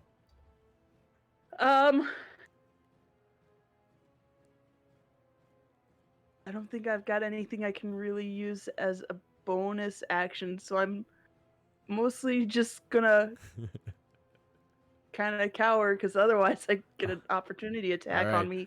I'll let you cower for your free action. So no cost there as we go back to the beginning of initiative and back to the central action on the east side of the fort where Devin, get my NPCs straight.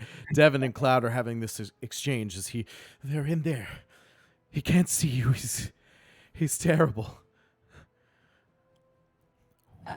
What do you need me to do? I take a really good look at the cage itself. I know that there's iron bars. What kind of shape is the wood in? He follows your eyes and he kind of nods with acknowledgement. He says, You look over it. The wood is pretty sturdy. It's clearly meant to hold this captive. You don't immediately see any weaknesses there, but go ahead and roll an investigation check with advantage for me.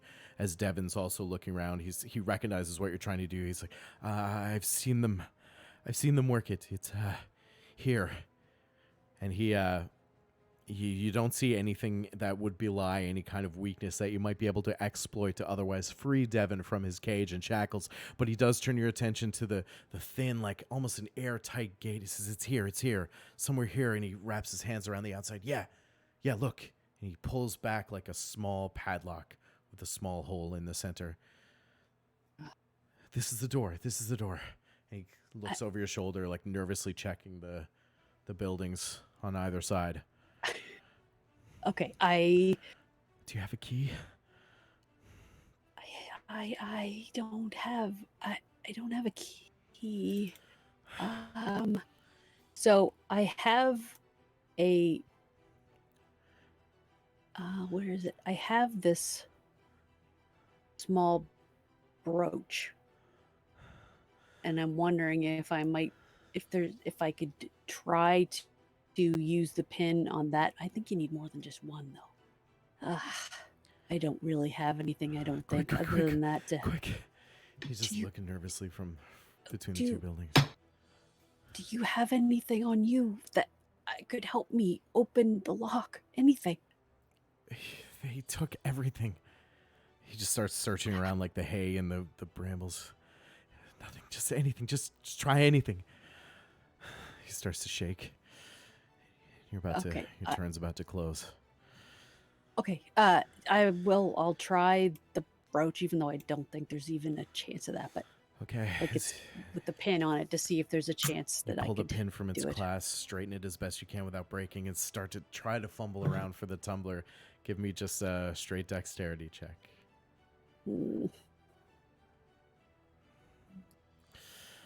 Somehow, miraculously. Oh, that was a save. That was a save. Oh. Retcon. Okay, hold on. So great. I was so That was really exciting, but that's a save. coming even better. Yeah. Make it green. Unfortunately, no. Yeah, that's more like it. That's more like it. As you probe around with the brooch a little bit, but it's suddenly like the pin gets stuck in there and clink. The brooch unfortunately breaks. The brooch intact, but the pin now free from the emblazoned framing of the trinket. I'm Oh, no. so sorry, and I actually reach out. I actually reach out and try to console him. Okay, I know you're doing everything you can. We're so close. And with that, we will return back to Drogon.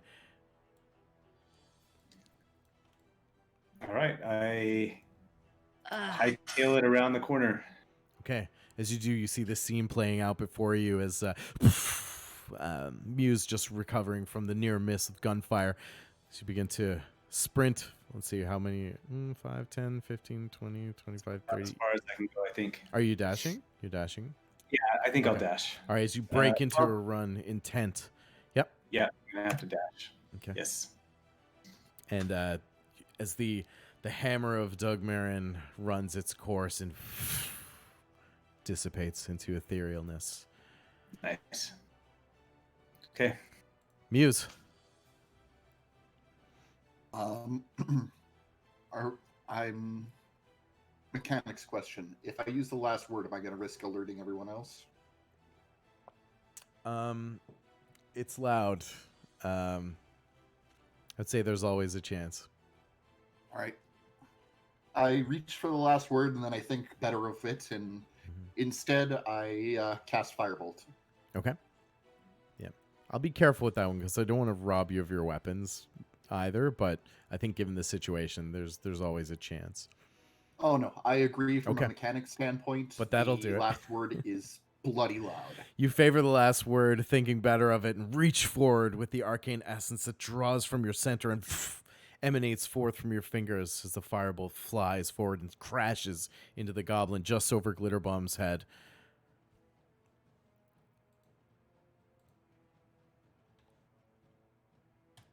All right, he seems to smoke and smolder. He's sputtering, trying to put out small licks of flames. No fair. I'll show you fair, friend, and I'm going to pull out the ash and shotgun, and I'm going to fire another ballista round. In a fluid motion, the last word finds its holder at your hip, and you produce the blunderbuss. Another spray of silt and ash as a force bolt flies forward and strikes its target. Now, with this onslaught of arcane volleys, the goblin being pushed back by the force. Go ahead and roll your damage. Handily taking swaths out of the hide armor, now scorch marks appearing on the goblin's body as he remains focused as he lunges forward towards Glitterbomb with a wicked curved sword and slashes downwards at you for 9 to hit. 9 will not hit. You duck back and it clings off the boulder on the side, sparks showering into the valley. And Glitterbomb, over to you. Pushes him back 5 feet as well, allowing Glitterbomb actual range. So it does, yeah. Pushes him 5 feet from the cannon. Okay, so he's actually slightly just distant from you as he... oh, well, you know what, though, on his turn, he will move forward and strike, so... Fair enough. Point for the attempt. Yeah, good call out, though. I'll keep it in mind. The situation remains unchanged, however. Glitterbomb, what do you do? I am going to... Darn it. Okay, I'm gonna have to whip out my weapon. Okay. I've got a little dagger that I'm gonna kind of swipe at him with. Go ahead. Roll your attack. As it strikes, as you produce from the folds of your robes a shining dagger and lunge forward, answering strike for strike as you just jab him in the side. Go ahead and roll your damage. Trying to. It didn't want to let me.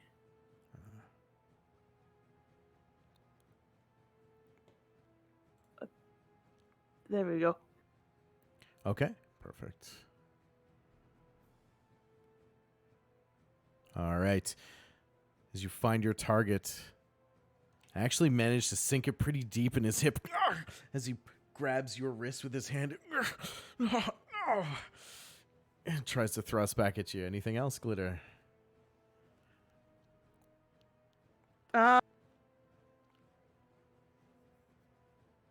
Okay. I got nothing else.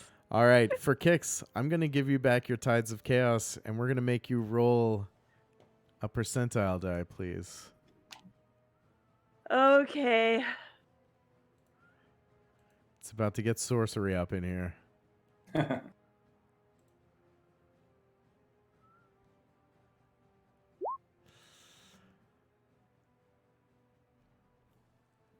Up to 3 creatures you choose within 30 feet of you take 4d10 lightning damage.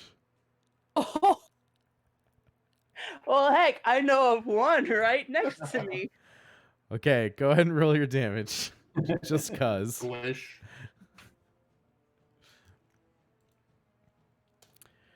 Drogon and Muse running with intent to rescue their companion, locked in tooth and nail battle with this goblin who has chased her down mercilessly. And as he and a Glitterbomb now start changing blows, she produces a dagger, unconscionable for a sorcerer after seeing the kinds of things that she's done. And as she strikes forward with the dagger, it sinks deep, and she pulls back with her beak clacking from out of nowhere. Several bolts of lightning just appear in the vicinity and strike down, and when the sparks and blistering chunks of earth fade and the smoke clears, the goblin is no more, a black scorch in the valley where the goblin once stood. I'm just gonna kind of stare and point at the spot. It's like my beak just... And with that, we'll turn our attention back into the center of the east wing as Devin is desperately, his eyes pleading with you, Cloud. There must be something we can do. We can break it.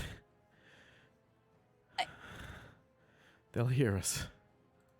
Is is it big enough for a short sword to break it? It's just a small padlock, right? I mean, It's a small padlock. It looks like you might be able to muscle it if you're savvy enough, but it will definitely make some noise.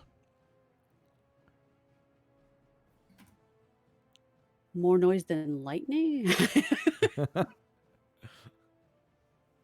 Okay, That's a very localized thing for no. I meant, what if I wait for that to happen? But I don't know what's going to happen, so it doesn't matter. Yeah. Oh my God. That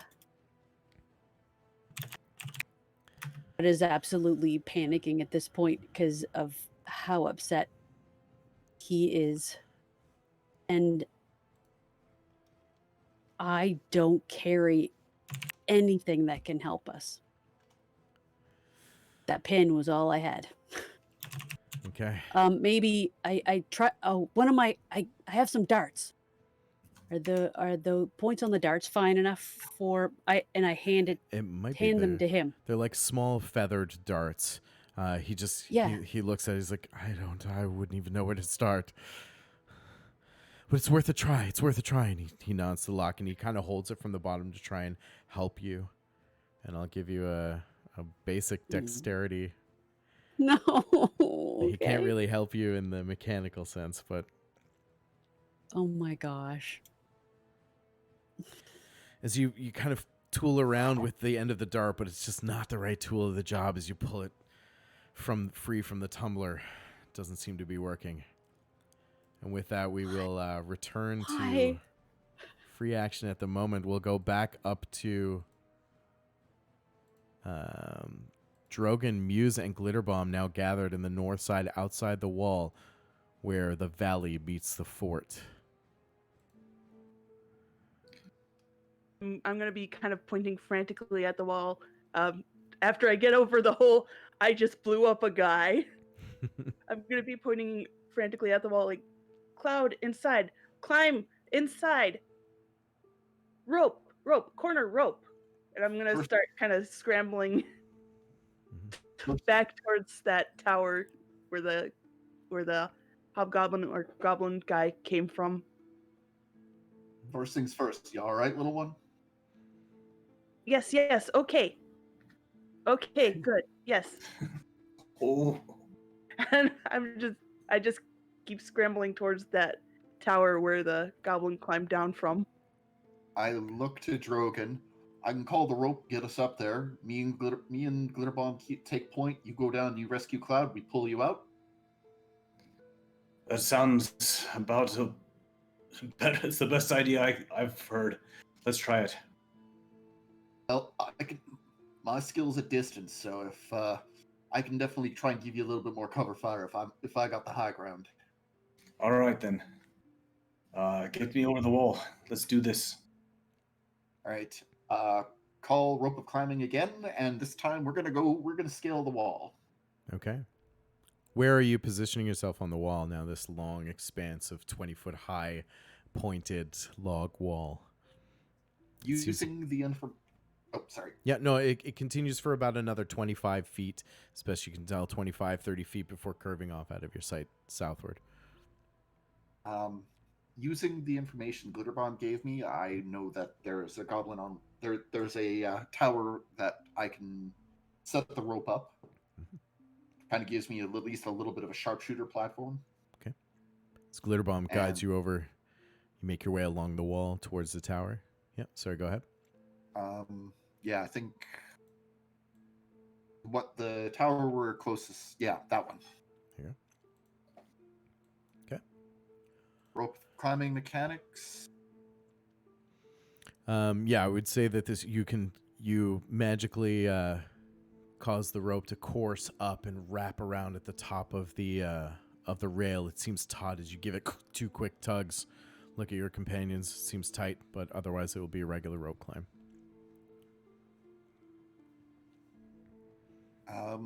I'm going to also instruct the rope to knot itself at 1 foot intervals for the advantage. Okay.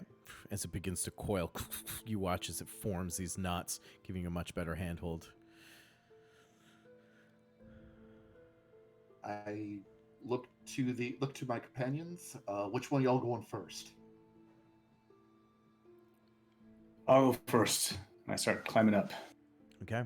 You grab with two hands, give it a good tug to make sure it's taut, and you begin to pull yourself up on the knotted intervals all the way up the rope, just putting one boot on the wall, two hands on the rope, and before long, you make your way up to the railing and slowly and quietly curl your hands around the top to pull yourself up through the space and the railing and the floor of the tower, and you're low now on the wooden platform 20 feet above. I'll get you to roll a stealth check for me, please.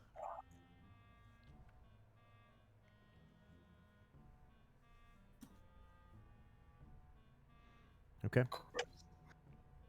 All right. As you kind of We are cursed. you watch Drogon kind of lumber over onto the platform. His sabatons kind of clanking against the board with a rough. You can hear him from down here where you are, but nothing seems to happen at the moment. I look to Glitterbomb. Get up now. You best get up now too. All right, so I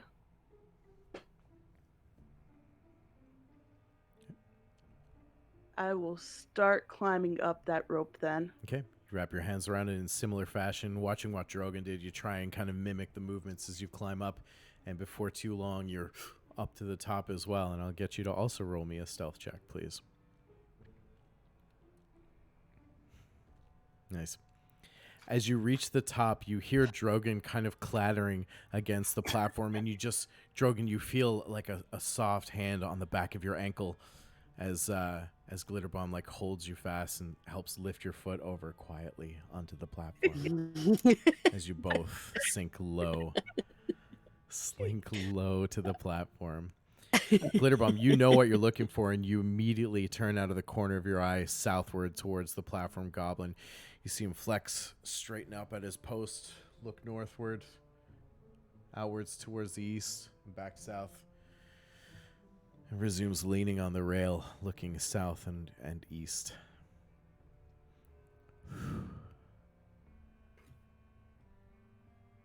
Cloud, on the inside, Just kind of, you're I'm still... just gonna put a finger to my beak to remind him to be quiet. As you are still kind of looking through, looking over things with Devin. Give me a perception check, please. Perception. Ah, Tides of Chaos. Totally. Yeah, that's a you thing. God. No. As you're completely entrenched right now with trying to help Devin free. What do you do? I'm racking my brain trying to remember if I saw any tools in the stable. Roll a history check for kicks. Oh, God. Oh my God, of course. You crit your history check? I know. Okay, so you Why not? think hard. Sure. You in the moment, you stop, you breathe, you look inward as you've learned to do so many times before. It's never failed you. And digging deep in that area from which your temple-esque training and the body begins to flood your head with knowledge. In a moment of infinite peace, you see a vision, something you recall. As the hobgoblin was walking back towards you, in that moment of panic, you looked and you shrunk away into the darkness to hide. But what you saw, it's almost you can hear, like deafening now, the clink, clink, clink, clink, clink of a ring of keys at his belt.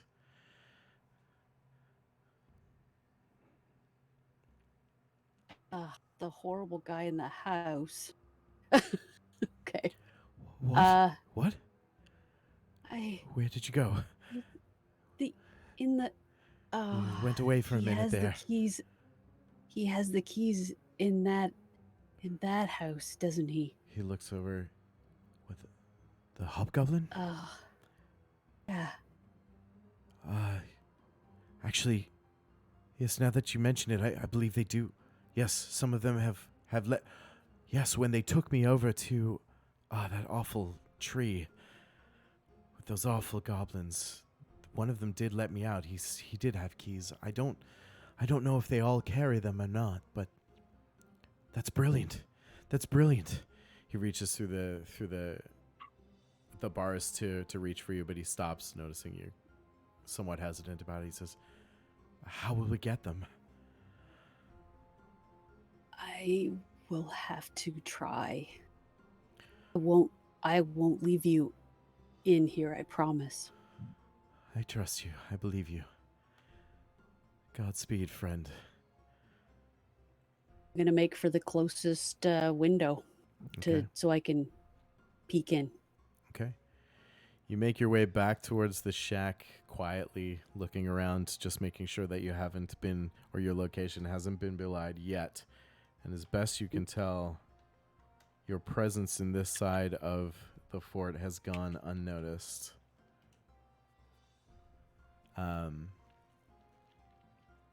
As you press yourself again against the house, you see another kind of wooden frame, just rough cut square window. As you just slink towards it, one eye just enough to see within. Roll a perception check for me, please. Come on. Something's got to go right If you're for me. like here, I'd say. Oh my God. Okay. And with that, you hear guttural goblin voices chattering back and forth as two goblins emerge from the house to the south, No. speaking with one another as they talk like, "Yeah, well, he's in a bit of a bad mood then." Bad mood is an understatement. Wait, I don't use words that are that big. Bad mood. You could say that again. And as they step out into the valley, they haven't noticed Cloud yet, but elsewhere up on the Overwatch where Devon and Glitterbomb hang. Glitterbomb shushing you down. Glitter over Drogon's shoulder. You see Cloud making her way from the cart to the house and out of your line of sight, and then you tune in just beyond her view at two great hulking gray-skinned goblins as they emerge back and forth, talking to one another as they enter into the field. Drogon and Glitterbomb. Glitterbomb, what do you do?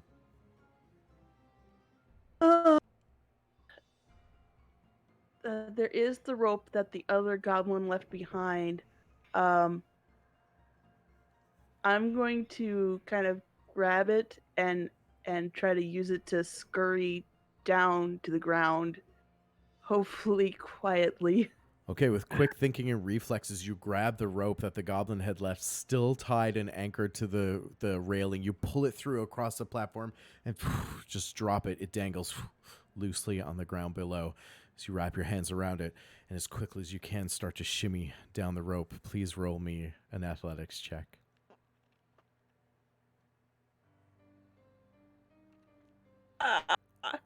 As Drogon, you nod in this moment of sheer intelligence, but her athleticism is not quite enough, and she slips on the rope. You're gonna, what was that, Drogon? Was that a grab? That was an ah. Oh, okay. As she slips from the rope and begins to fall, I'll give you an opportunity to reach for her if you want. I would love to. I thought that's what you did. I thought you went over. So I'll give you that. So, All right. what do you want? Athletics check. Athletics. Yep. Great. Oh, As Drogon lurches forward, chest down on the platform in a desperate attempt to try and arrest Glitterbomb's fall, but you just out of your grip as she falls and lands hard on the ground below. Glitterbomb, you will take... make a dexterity saving throw for me, please. Since Matt, I'm on the that was the wrong one. Here you go. All right, you take 3 damage as you land hard, and I'll get you to roll a stealth check for me, please.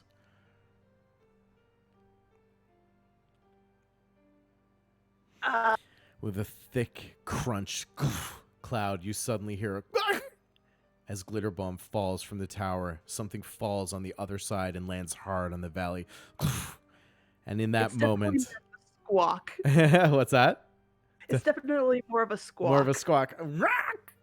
And with that, the two hobgoblins break away from their conversation, Oh. look up, and the first thing they see is Cloud, and they say, "Hey, you're not supposed to be back here." And they begin to rush towards you. And with that, we will roll initiative. Please, everyone on this side Here we of go. the fence.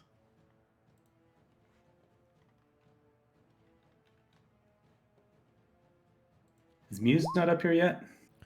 Muse is still on the other side as this is going down, but I will give Muse. I'll give you an action before we jump in here. I think that's only fair. Okay. Do you want me to roll initiative or wait until I officially? No, I'll give you one action. My initiative is supposed to be 12. I forgot to have my token highlighted again. Gotcha. You rolled in though? Yeah, okay, gotcha. So I'll fix you up for a 12. Okay. Muse, what are you doing just as this calamity is happening on the Overwatch tower? I curse whichever tiefling cowboy slang I can think of and scurry up the rope and Arcana command the rope of climbing to lift me up as quickly as possible. Okay, give me all right, fine. I'll give you Arcana or Athletics, your choice. I'm pretty sure we know the answer. As you wrap your hands around the infused rope, hold tight. It begins to pull you up, but slaps against the side of the wall. It seems stuck or unable to pull the entirety of your weight.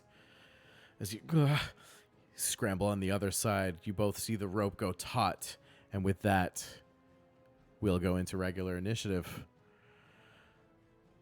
Now you can go ahead and roll in, Muse. Cloud, I've got you. Excellent, excellent.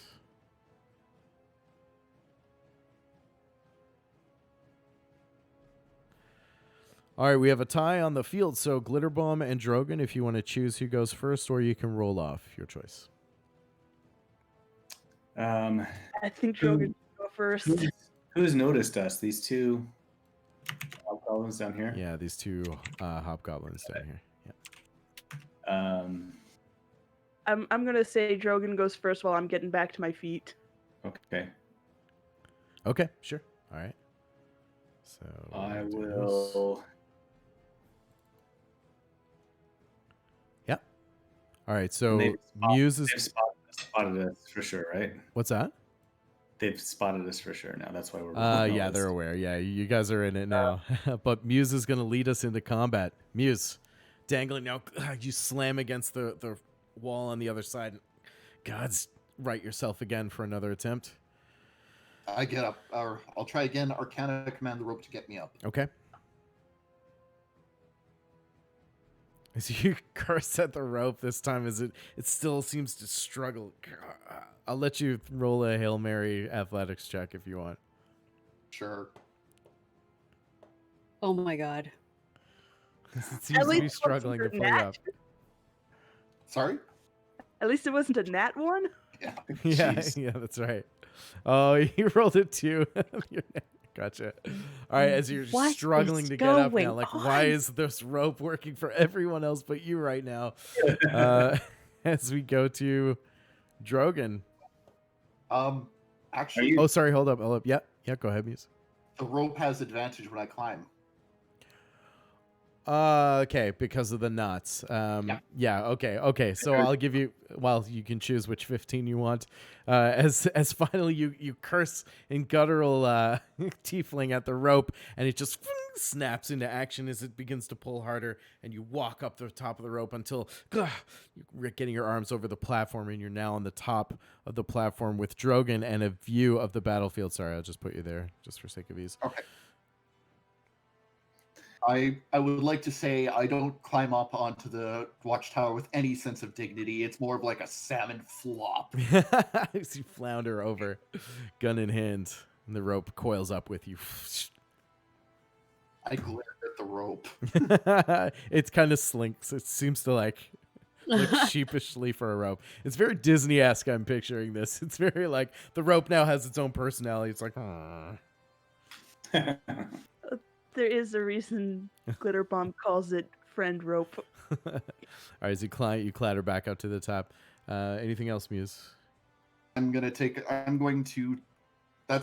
going to be considered my full action. Yep. Can I bonus action with the shotgun?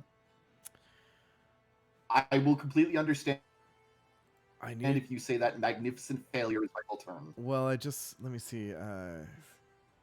How long does this last? Only held in one hand, which great. I will double check. I don't see that it goes Trust my away. I don't see that it goes away. I think. It disappears if it's reduced to hit points or after 1 hour. Right. Okay. No, you're still good. As you sling the blunderbuss around, you can take a shot with it if you like. Yep. It's I'll force, so shoot it. 120. Shoot at one of the hobgoblins. Okay. Select which one. You've got more than enough range. Okay, 14. and from out of nowhere, a blast of force energy rocks through the sky as this lightning quick bolt of light flies over the house, over your shoulder, Cloud, and crashes into the ground just in front of the hobgoblins, but misses, unfortunately. And with that, we'll move to Drogon. Drogon, this is your guiding bolt. Yes, from the tower, I'll try and use guiding bolt against the hobgoblin that Muse just shot at. Okay. As it flies, unfortunately, we're retconning that. As it flies forth from you, the white light arcs through and just crashes into the house behind them. They're now quite aware, and they're dodging left and right, trying to avoid the onslaught of arcane power. Anything else? And for my move, I will climb down the rope. Okay. Yep. Yeah. So I'll give you. You can take your full movement to drop down. All right. I'm gonna make you do an athletics check though, because that's only fair. So, sounds good. Okay. Without too much difficulty, you just hand over hand down, fueled with adrenaline now, and land gracefully next to Glitter Bomb, whose turn it is next. Okay. Need to get things out of my way so I can actually see what I'm doing.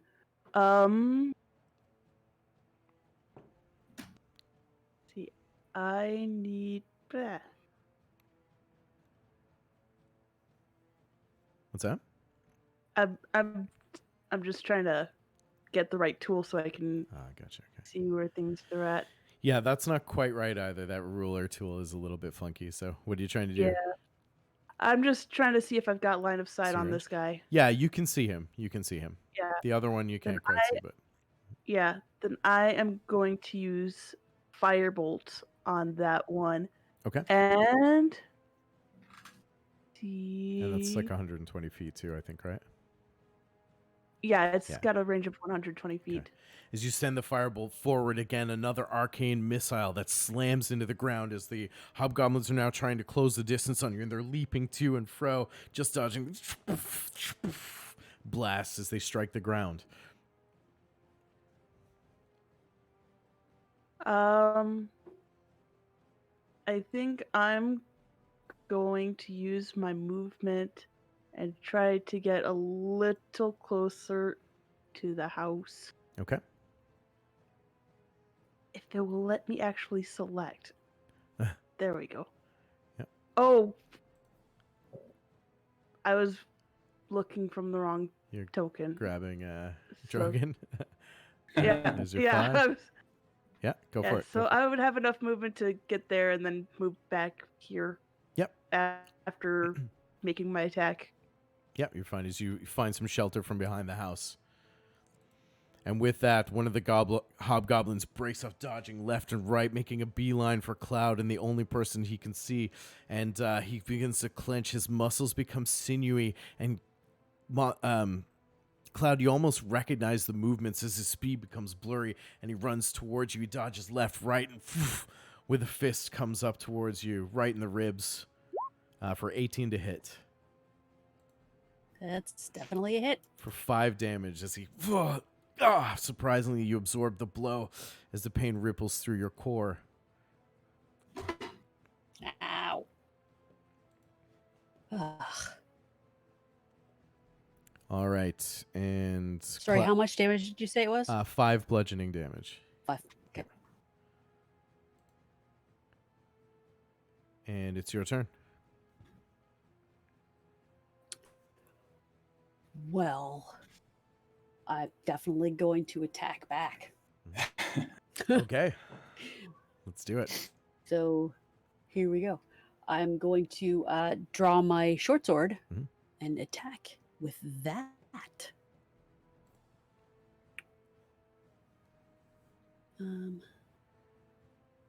Please. He respond with the short sword and cut deep into his side in return, taking advantage of his exposed. 17 hit. Yep, that's a hit. Go for it. Go ahead and roll your damage. Yay. Oh, it didn't roll damage. Wait a second. What are you doing? Why isn't this giving us our damage when we... Are you clicking? Because you gotta click it. Yeah. You gotta click the name of the weapon in the chat. Yeah. Are you clicking on the word short sword in the roll result for your attack? Oh, okay. Yeah. There you Oh, go. there we go. Yeah. It's still giving me the... Oh, rage rage damage for some reason. Yeah, this phantom rage that Cloud has. All right, so 6 damage. I haven't been able to find it either. As the short sword and then- strikes. Yep. And then I want to spend a key point Okay. to do a flurry of blows. Okay. Lightning quick Sweet. strikes follow up. That's a hit. 15? Yep. Unarmed claws, 4. Okay. I know. Another It's 4 weird, right? down as you tear shreds from his bandages wraps, drawing blood across his chest. Yeah, so And I your can make second? 2. Oh, Yep, wow. Yep. 10. As the second he just gets his forearm up and blocks just in time. As you're now locked in this hand-to-hand combat. Haha. The second Yeah, that's... hobgoblin runs up as well to Cloud to flank. And begins to assist his companion for a 7-2 hit. As you're now like you just parry it with your arm as you dodging the blows and throwing them aside, holding your own against these 2 hobgoblins. And that will take us back to the top of initiative, but before we do, Uh-oh. another the door behind you, Cloud, that you oh, heard God. slams open as another hobgoblin appears and says, "What's going on out here?" And he sees the battle kind of growing before him, and that will take us to Muse at the top. Oh no, he will start initiative as he turns, points to his 2 companions jockeying with Cloud, says, "Take care of her," and looks to his right where Drogon is and begins to run forward towards the cleric, past Glitterbomb unbeknownst as he runs, leaps into the air and comes at you airbound with a flying drop kick. Drogon Whoa. for 24 to hit. Oh, Hit. Oh, wow. 6 damage as the, All right. the kick lands solidly in your chest, and he rounds back out and takes a low fighting stance. Begins to sway back and forth. Muse, over to you. I'm going to finally get to use the last word. Okay. And I'm going to start by shooting the goblin that just drop kicked Drogon. Okay. You find him in the fray below you, 20 feet down, and just pull back on the flintlock. It crashes with a clack as the ballista flies into the ground, spewing dirt and debris, but no damage. I'll follow it up with the Eldritch Shotgun. The blunderbuss comes around and rockets another force bolt downwards, but your target is now aware of you as he sidesteps, and another piece of scorched earth appears where the force bolt hits the ground. Drogon, Glitter, you're next. We're going to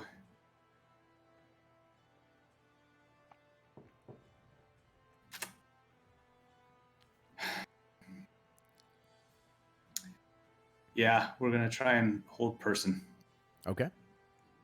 on that guy, on that goblin. Okay. So he has to make a wisdom saving throw. Okay. And what's your DC? It is a 13. As you reach out with the power of Doug Marin and will this creature to seize, he just looks at you, snarls, and begins to froth and continues his onslaught. All right, then.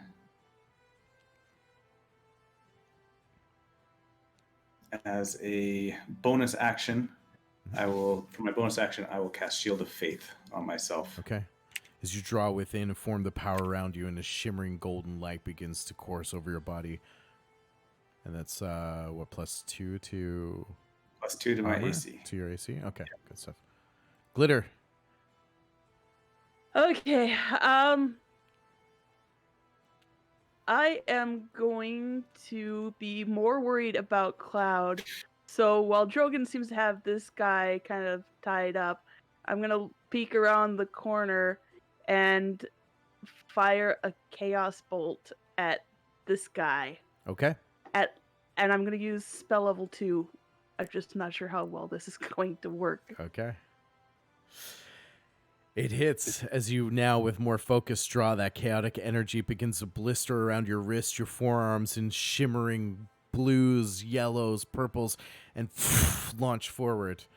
Go right. ahead and roll your damage. I may need to roll the extra damage dice manually.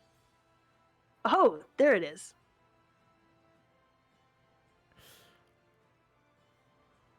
Oh, that's weird. Okay, I can choose one Was of it those 2d8? for the... So you got 2d8 and 1d6. Yeah.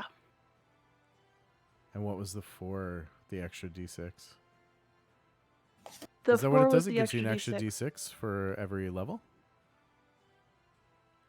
Yeah. Oh, okay. All right, gotcha. Oh, So it's 2d8 nice. and 2d6 total. Okay. Nice. Okay, so 18 I'm- damage. Yes. And what's the damage on 8? The damage on an 8 is thunder. Thunder damage, okay. Oh, it's a 6 and a 2. That's something we gotta look at too. Okay. As the bolts kind of coalesce around each other, they begin to spiral, and as they slam into the hobgoblin, they emit this crack, this that resonates just around the local area as it slams into the hobgoblin. He snarls, taking the brunt of the damage. That's what, 18. Nice. A solid strike as he staggers a little bit, rights himself, and begins to look back and forth between Cloud and Glitterbomb, but continues his assault on the target at hand as his companion does so as well. Anything else, Glitter? Actually, go ahead and roll a 1d20 for me, please. Let's have some fun. Alright.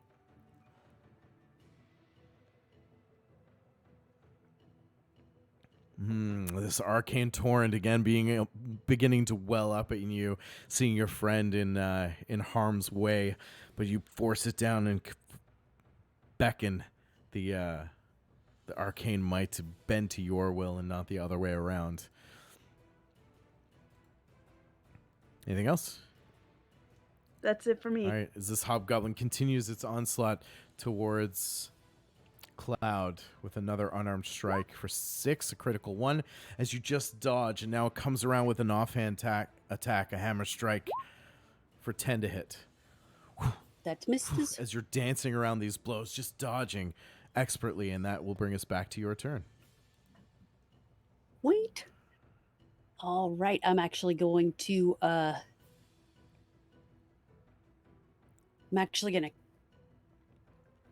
like swing my sword at the guy that like a backhand swing at the guy that Glitterbomb just hit. Okay, this guy, yeah. And The sword comes around in a steel arc and crashes deep into your target. Go ahead and roll your damage. 20. It's pretty good. All right, Yes. 13. As your sword just My like rage.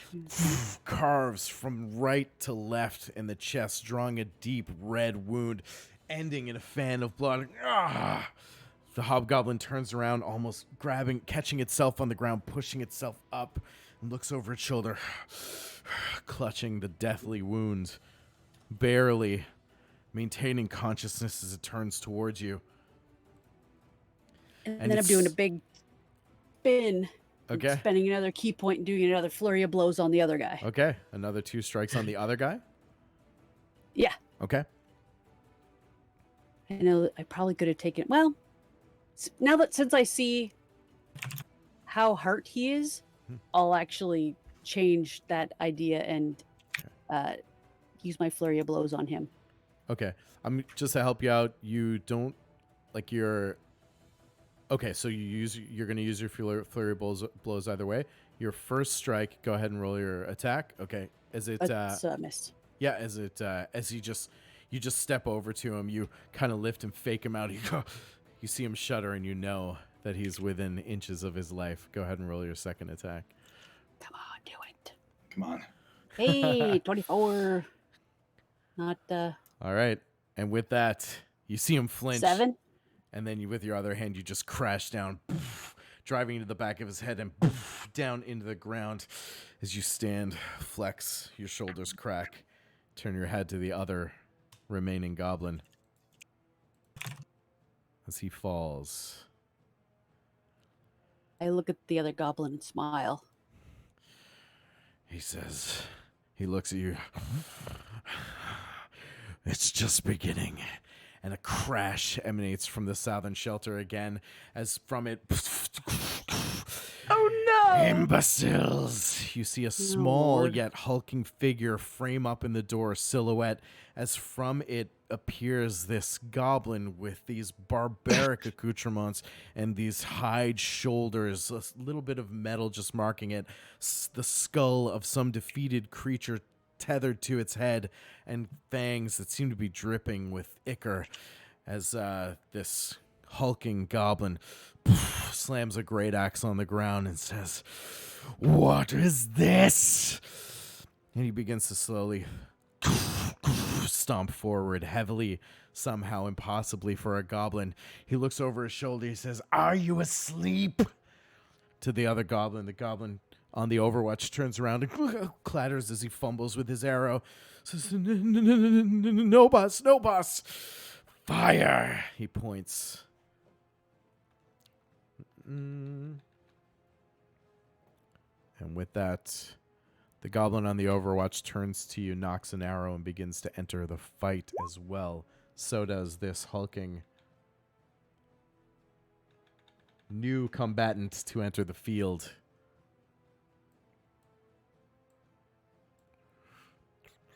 Oh, there he is. Okay. Oh, God, why does he have to be near me? Oh, jeez. And he will lead initiative. Oh, he's not Oh, supposed to roll out in the no. open like that. That's no fun. There we go. Fix that right up. Okay.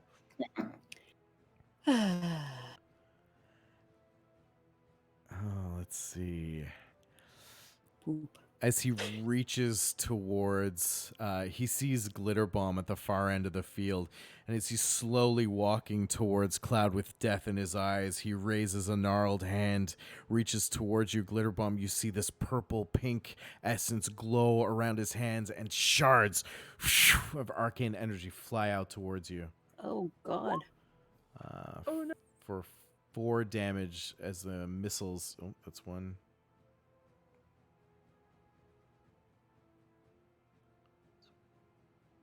That's weird. Hang on, is this magic missile? It is.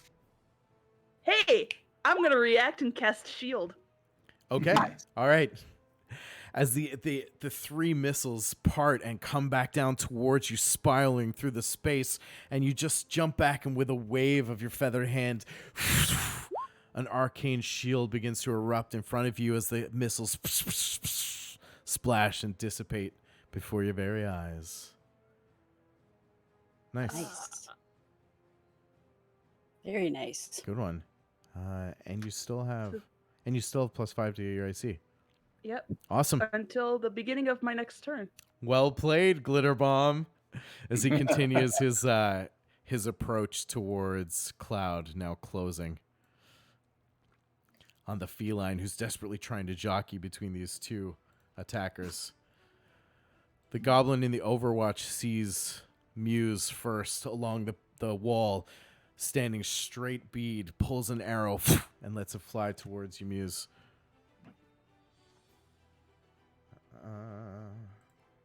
for 10 to hit. Nope. As you duck and it digs into the hard wood of the railing. Down on the ground, the hobgoblin fighter continues to trade blows with Drogon. Another hammer fist comes towards you, Drogon, for 15 to hit. We're 20 to hit now, so I dodge out of the way of that. Oh, with Shield of Faith? Yeah. Nice. Okay. As you just dodge, just whooshes through the air, he follows up with a spin kick for 9 to hit as you just get your arm up and it clings against the bracers of your armor. Muse, over to you. All right, we're going to try this again. I'm going to give my head a quick shake because somehow I managed to miss every shot last round. Shake the cobwebs out, as it were. Mm-hmm. I'm going to try and hit Drogon's goblin again. Okay. Last word to start. Okay. As the hobgoblin crashes against Drogon's bracer, as he deflects the blow, he reels back for a moment, and you've already got him in your sights. The flintlock crashes down on the weapon. As the ballista flies forward, go ahead and roll your damage.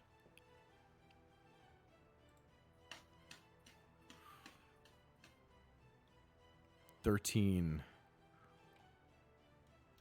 And I'm going to follow it up with my shotgun. Sure. As it showers in sparks crashing against the chest of the otherwise unarmored combatant, you fall around with the blunderbuss. Go ahead and roll. And that one I'm going to aim at the goblin on the tower. Okay, gotcha. Sorry, as you finish your reach, the blunderbuss is already in your hand, pointing downfield towards the archer on the overwatch. It Ooh. slams into him. Go ahead and roll your damage. Oh, nice. As he takes the brunt of the blow, stumbles and stabilizes himself on the archway of the overwatch as the whole tower begins to rock slightly. Would the 5-foot rule push him over the edge? It would, actually. That's right. Sorry. As he shoulders it, he presses back, crack. The splinters erupt as the rail breaks away behind him, and he falls out of sight. Oh.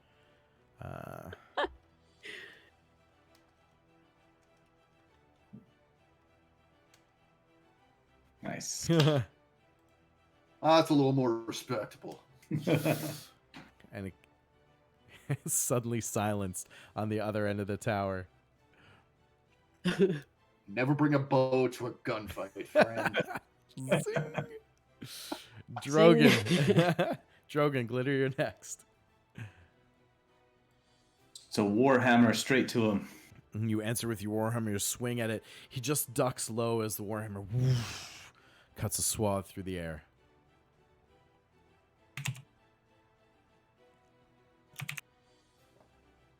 All right. Moving to Glitter Bomb. Okay. I am going to get my character sheet out of my way. I'm going to kind of scurry up here Okay. and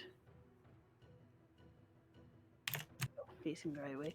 I am going to use the acid splash cantrip, targeting. See, I hurl a bubble of acid. See, choose one creature within range or two creatures within range that are within 5 feet of each other. So I'm going to target this one and this one. And they need a dexterity save of...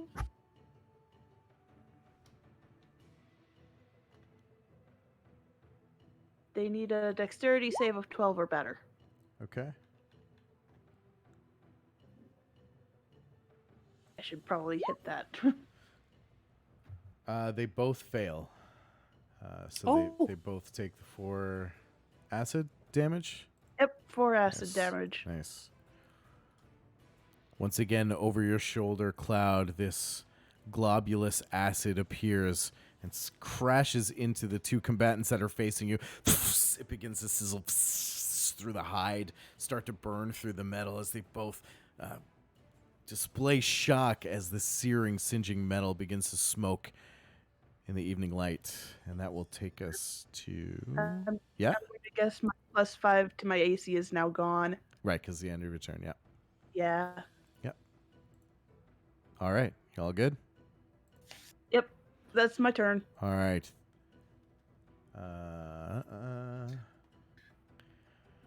This hobgoblin continues to trade blows with you. Cloud, as he lurches forward head first for 15 to hit. And you know what? What? My AC is right now 16 because of agile parry. So I actually bring my short sword up to What's stop agile him. parry? Do tell. Agile parry. If I used unarmed strike in my attack, then I can use my short sword to gain +2 bonus to my AC until till the end of my turn. Where's this from? Till the end of my why don't I know about my it? next turn. Sorry. I don't know. Just a second. I will put it up on the thingy because I got it all. Monk ability. It is. Just a base monk ability? Never heard of this. Oh, it's from Path of the Kensei. It's a new Oh. one of the newer paths. It's your monastic tradition. Yeah. Oh, okay. Oh, gotcha. Very cool. Okay, that's why I didn't. Yeah, that's what I didn't know. That's very cool. So normally he totally would have hit. On your turn, yeah. The only thing is, hold on a sec.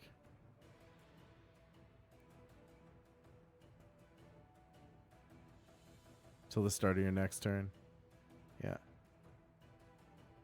Sweet. The start of your next turn while the weapon's in your hand, you are incapacitated. That's sick. Cool. So that's kind of always on every time you are making unarmed strikes. Right, which is Yeah, pretty much very what I've been cool. Yeah, that's great. spending on my key, which is almost all gone. So That's you'll sick. be able to start hitting me soon. Nice one. But is this key related though? It doesn't look like it.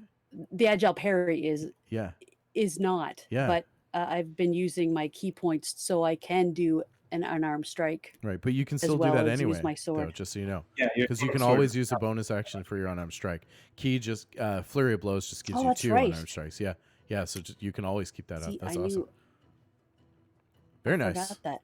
Okay, so with So that, much like to remember. as he begins to strike through your defenses, you just slap it away with the sword. Gah! He pulls his hand back and he comes back to strike again. Right? I'm gonna do one. Yeah. For an 8 to hit as you just like are easily kind of like Ip-Manning this thing away. As you slap, just he can't seem to beat your defenses, and that'll take us back to your turn. And just as to add insult to injury, I kind of sneer at him a little bit and attack the other guy. It's like your dismissive approach to him has him doubly infuriated. Wow. The other guy's so much scarier. This is when Cloud gets more comfortable. She just starts to like passively shit talk people. This is great. All right, what are you gonna do? As you turn your attention to the more brutish looking goblin, he seems to be there for it to match you as your short sword comes up against the battle axe, and he turns it aside. And then I'll try to punch him in the face. Okay. Oh my gosh. Rude. He takes it as he wipes spittle away from his jaw. That's what I get for being so A little cocky too early. a little too cocky. And yeah, that's all I got. Oh, I didn't. Not running away, so. Okay, sorry. Give me 1 sec here, gang.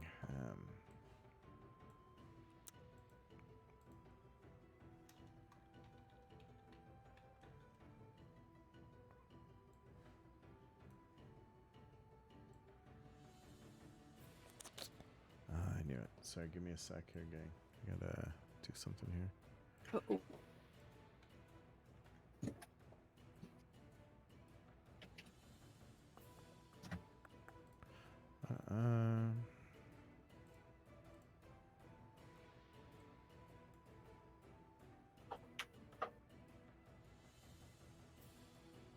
Come on. Let's go, roll 20. Let's go. Don't do this. Oh, sorry. That's why. There we go. Fuck.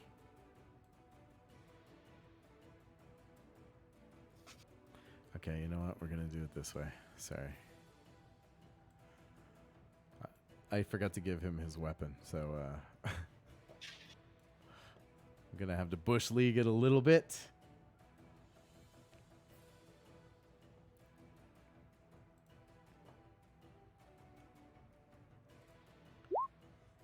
That's going to be a...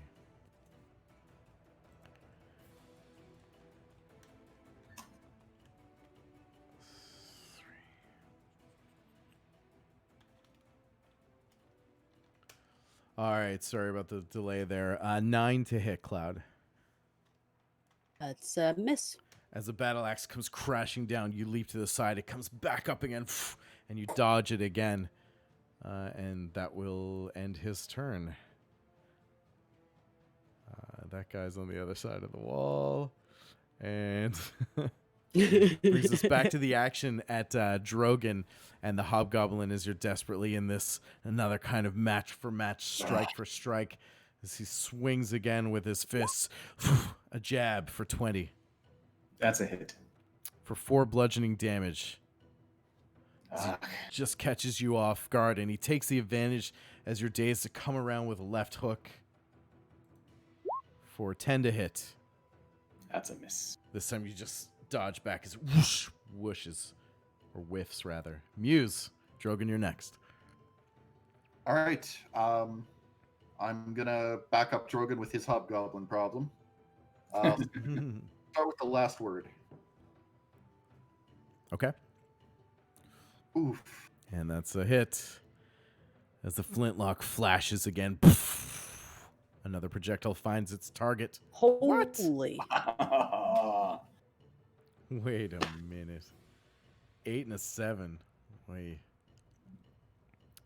I'm And back fire real damage too. Okay, so he's super dead.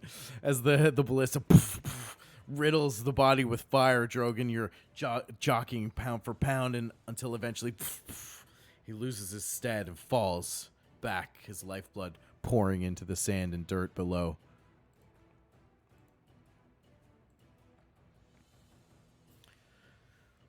Great. Nice shot. All right, Drogon, over to you.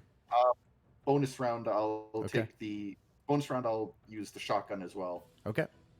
I will shoot at the last remaining hobgoblin, not big scary axe boy.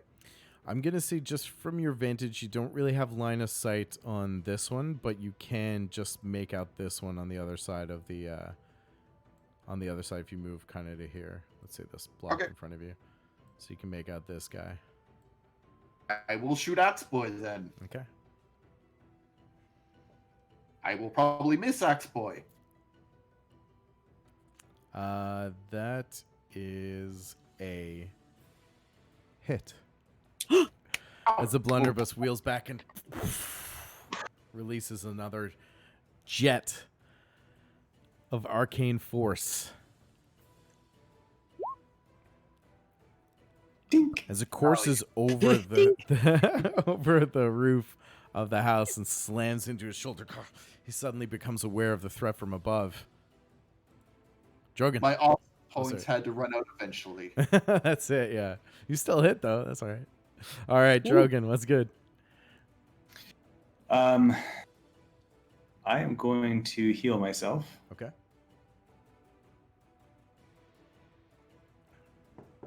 You pull Quick question. Dugmarin's blessing from within, and healing energy washes over your body. Would that Eldritch shotgun have pushed him back 5 feet? Yes, it would have. Good call. As he goes staggering back out of Cloud's reach for the moment. 4 health. Drogon. Yep. Okay. And as a bonus action, can I see if I was gonna look and see if this guy had any keys on him. You can take an action to search the body. It was an action to do cure light wounds, so I'll just move over down this way. Okay. As Drogon begins to close the distance, glitter bomb. 1, 2, 3, 4, 5. I think I am going to aim a firebolt at this fellow. Okay. And It strikes true as the fire leaves your hand and begins a straight arc, slamming into the chest of the combatant, haranguing Cloud. 6 damage. As the fire washes over him, it begins to set some of the singeing hairs on the edge of its hide armor aflame. Okay. then I think I am going to currently stay put, so that's my turn. Okay. As the hobgoblin makes another lunge towards Cloud. A 7 to hit. And an 8 to hit. As Cloud is just he's getting exhausted now as Cloud is just easily turning these limp attacks aside. And it's your turn to retaliate, Cloud. Well, I guess he's the one who's totally going to get the sword. He's gonna get the sword. Get him the sword. Is 14 a hit? As you lurch forward with the sword, he actually claps 2 hands around the flat of the blade, pushes it aside. Ah, rude. While he's busy clapping his hands on my sword, I'm going to punch him in the face. Oh! And he just ducks as you whiff again. The goblin snarls, kind of yells in a guttural way uncharacteristic of goblins, throws the battle axe aside. His eyes begin to glow, and he kicks off the ground, flying into the air as he takes flight, rising 20, 30, 50 feet. Not quite 50 feet, about 30 feet into the air, we'll say, just for kicks. And he begins to levy a hand around the field and points towards Muse. I didn't think I was going to dodge this forever. The heck, it's this guy. And that is it for now as he just begins to hover. He's 30 feet now in the air. So let me find a... I don't like where this is going. There's no good icon for this. Okay, here we go. That means flying. With big eyes, I glance over at Devin. Like, Devin's him, just like paralyzed in fear, uncertain of how this is going to play out, but knowing exactly what each of these outcomes may mean for him.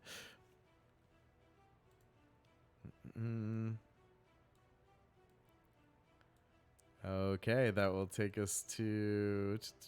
You're dead. Get out of here. All right. Muse. At the top of a new round. Going to continue the shooting thing. Sounds Hope good. for the best. Which I don't think is going to go very well in my favor at this point.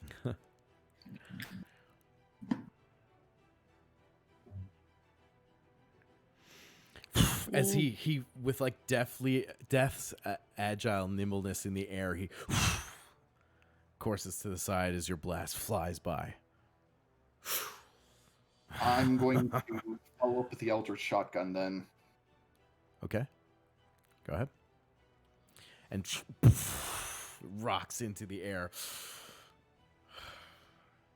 Just dodges it with ease. I'm gonna just wait. Okay.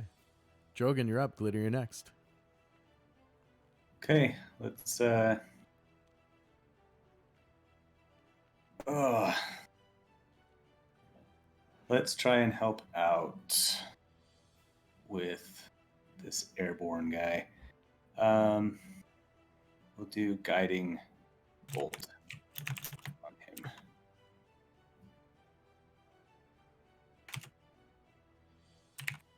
Come on. Guiding bolt strikes true as the white light, guided by Doug Marin's grace, flies forward towards your target. Who were you targeting, sorry? The flying, The flying guy, gotcha. flying goblins. The flying goblin. I had a feeling. And that's 12 radiant damage. 12 radiant damage, and the next attack roll made against him has advantage Okay. by anybody. Okay, perfect. I live to next round. I'm looking forward to using it. All right. Glitter. Okay. I'm going to use my last spell slot.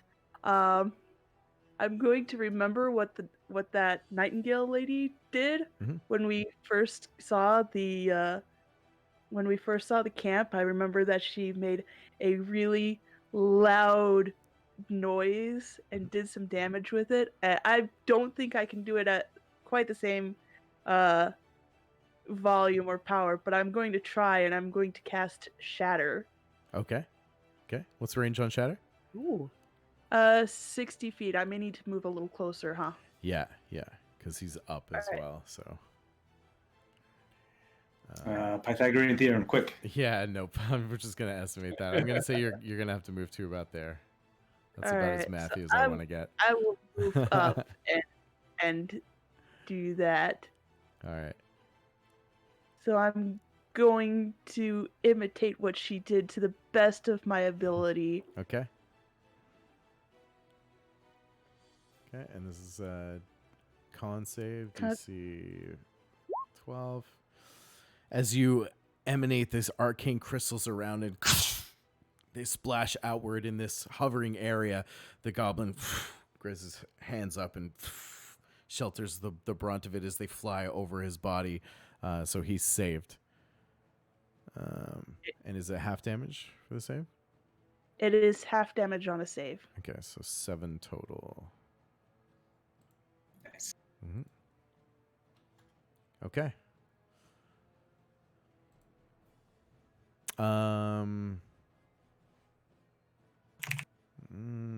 Yeah. The hobgoblin that is trading blows with Cloud continues its onslaught with another round. A haymaker for 13 to hit. Misses. You turn it aside with the flat of your blade. A 10 to strike with a follow-up. And he just can't seem to make his way past your impenetrable defenses, but it's your turn to attack in return. It's going to work this time. I snarl. 13 with the short also sword. gets his hand up and just turns the pommel away as the blade goes errant. And I come around and I try to scratch up the front of his face with my claws. Okay. He dodges back. Oh, God. It's like, this is Stop very describing them. Jackie Chan. Describe it, the less chance I have of hitting. Keep doing it, though. That's great. Okay. Buddy. The now floating goblin looks over the wall at his minions just completely unconscious. Fools! His voice echoes over the fort. These usurpers seek the lady's prize. And he turns to Devin. He says, attack! And he turns his attention back towards Cloud, Drogon, and Glitter standing in the center of the field, pulling heat from the air around him. The shimmering waves begin to obscure his vision as he roils a massive ball of fire and hurls it down right in the center of the three of you as it splashes. I'll need everyone to make a dexterity saving throw, please. Not cool. Uh-oh.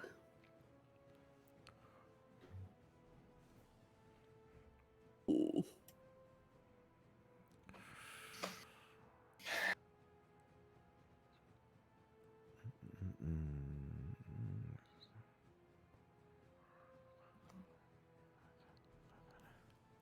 Okay. You've all saved, which means you only take Just half. 15 damage. I am down. I fall. Also down. As the fireball explodes in the center of the field, when it ceases,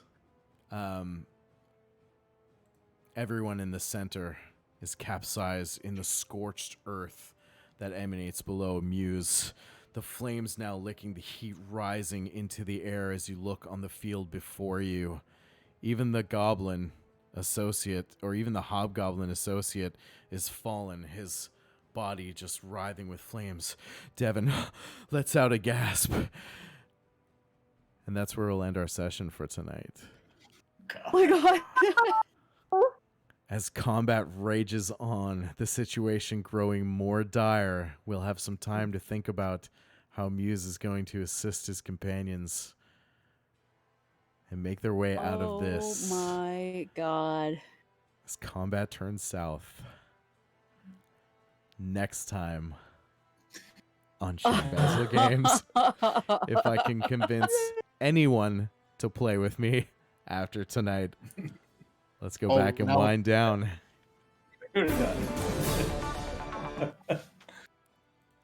What just happened? Whew. Okay. It's quiet in here right now. Oh my goodness. Yeah. Wow. Big play by the big boss of the camp.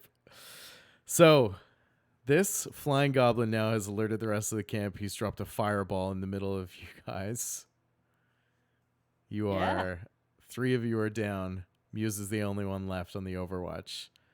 It's down to 3 unconscious companions, Muse, this flying goblin, and Devin Artis in the cage. Yeah. Let's go around the table. Let's start with Ryan. How you feeling? Feeling pretty wasted. Yeah, this is not going well. So, was not expecting a fireball. But it is far from over. That's for sure. Let me see. Yeah, we still got Muse. We still got Muse and we still got the big gun. Lucky do we shot, have any like back in healing this. potions or anything? Do we have anything like that? Nope. I think we do. Nobody stocked up? Uh-oh. We didn't have any money, and we didn't have an opportunity to shop. Uh-oh. Yeah. There's an issue. Ooh. That's pretty intense. That is intense. I am but an arbiter of the dice. You're And- feeling guilty now. maybe a little bit. Let's go around the table. Brad, how do you feel right now? I'm just as nervous, I think, as you guys are. Like, we joked. It's funny because coming into the session tonight, we joked that we would be starting next week's or next session in 2 weeks, Wednesday, with session 0 with new characters. We are. We should make new characters for That's next looking week. pretty likely. Maybe as a backup. Come on back in 2 Wednesdays' time. We may be playing the rest of this combat and rolling new characters in the same session.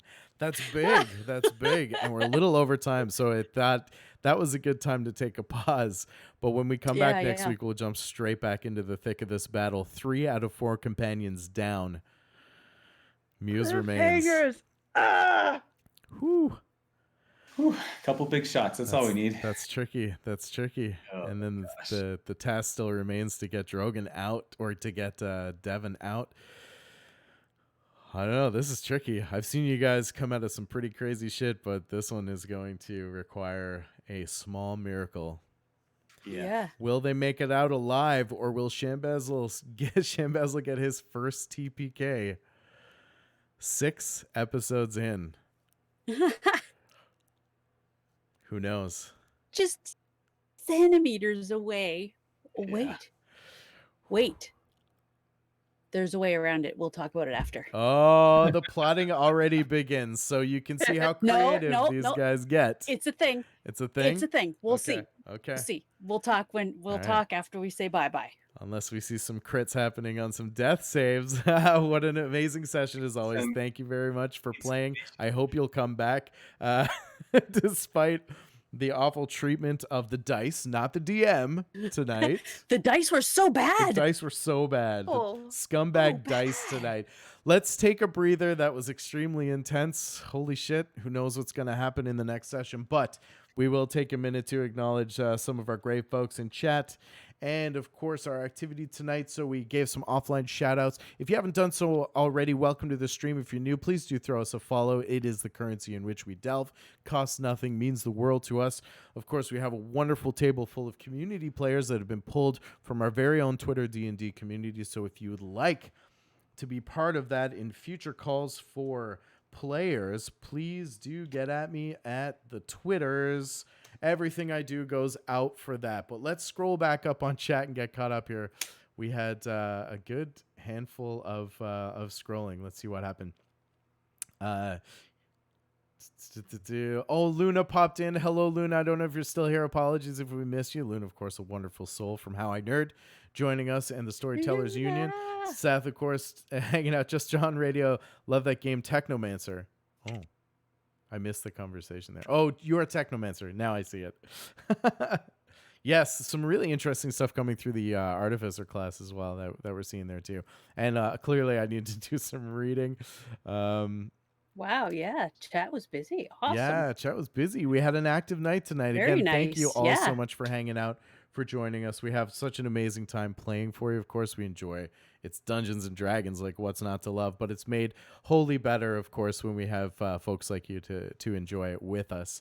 As I scroll through this, let's do a quick round of introductions because, of course, you want to know more about who these wonderful people are. Nikki, I'm going to start with you, and I'm going to talk a little bit more to give you several seconds of breathing room to consider.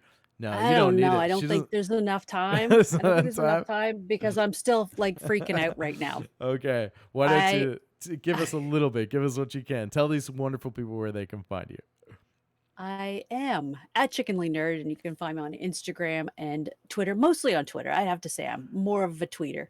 But yeah, you can check out my shop, www.nerdychicken.ca. If you have a problem with doing .ca, you can do .com too. It'll get you there. You'll be fine. Lots of really, really awesome stuff in the shop. Lots of new stuff coming, so you got to keep checking back. And that's all I got. Nice. I'm seeing a lot of great shit around chat about like when the lightning bolts happen and how crazy sorcerers are and how great you guys are doing and the rope. That was all fun. And then suddenly the tone in chat turns as well as the rolls begin to really come through.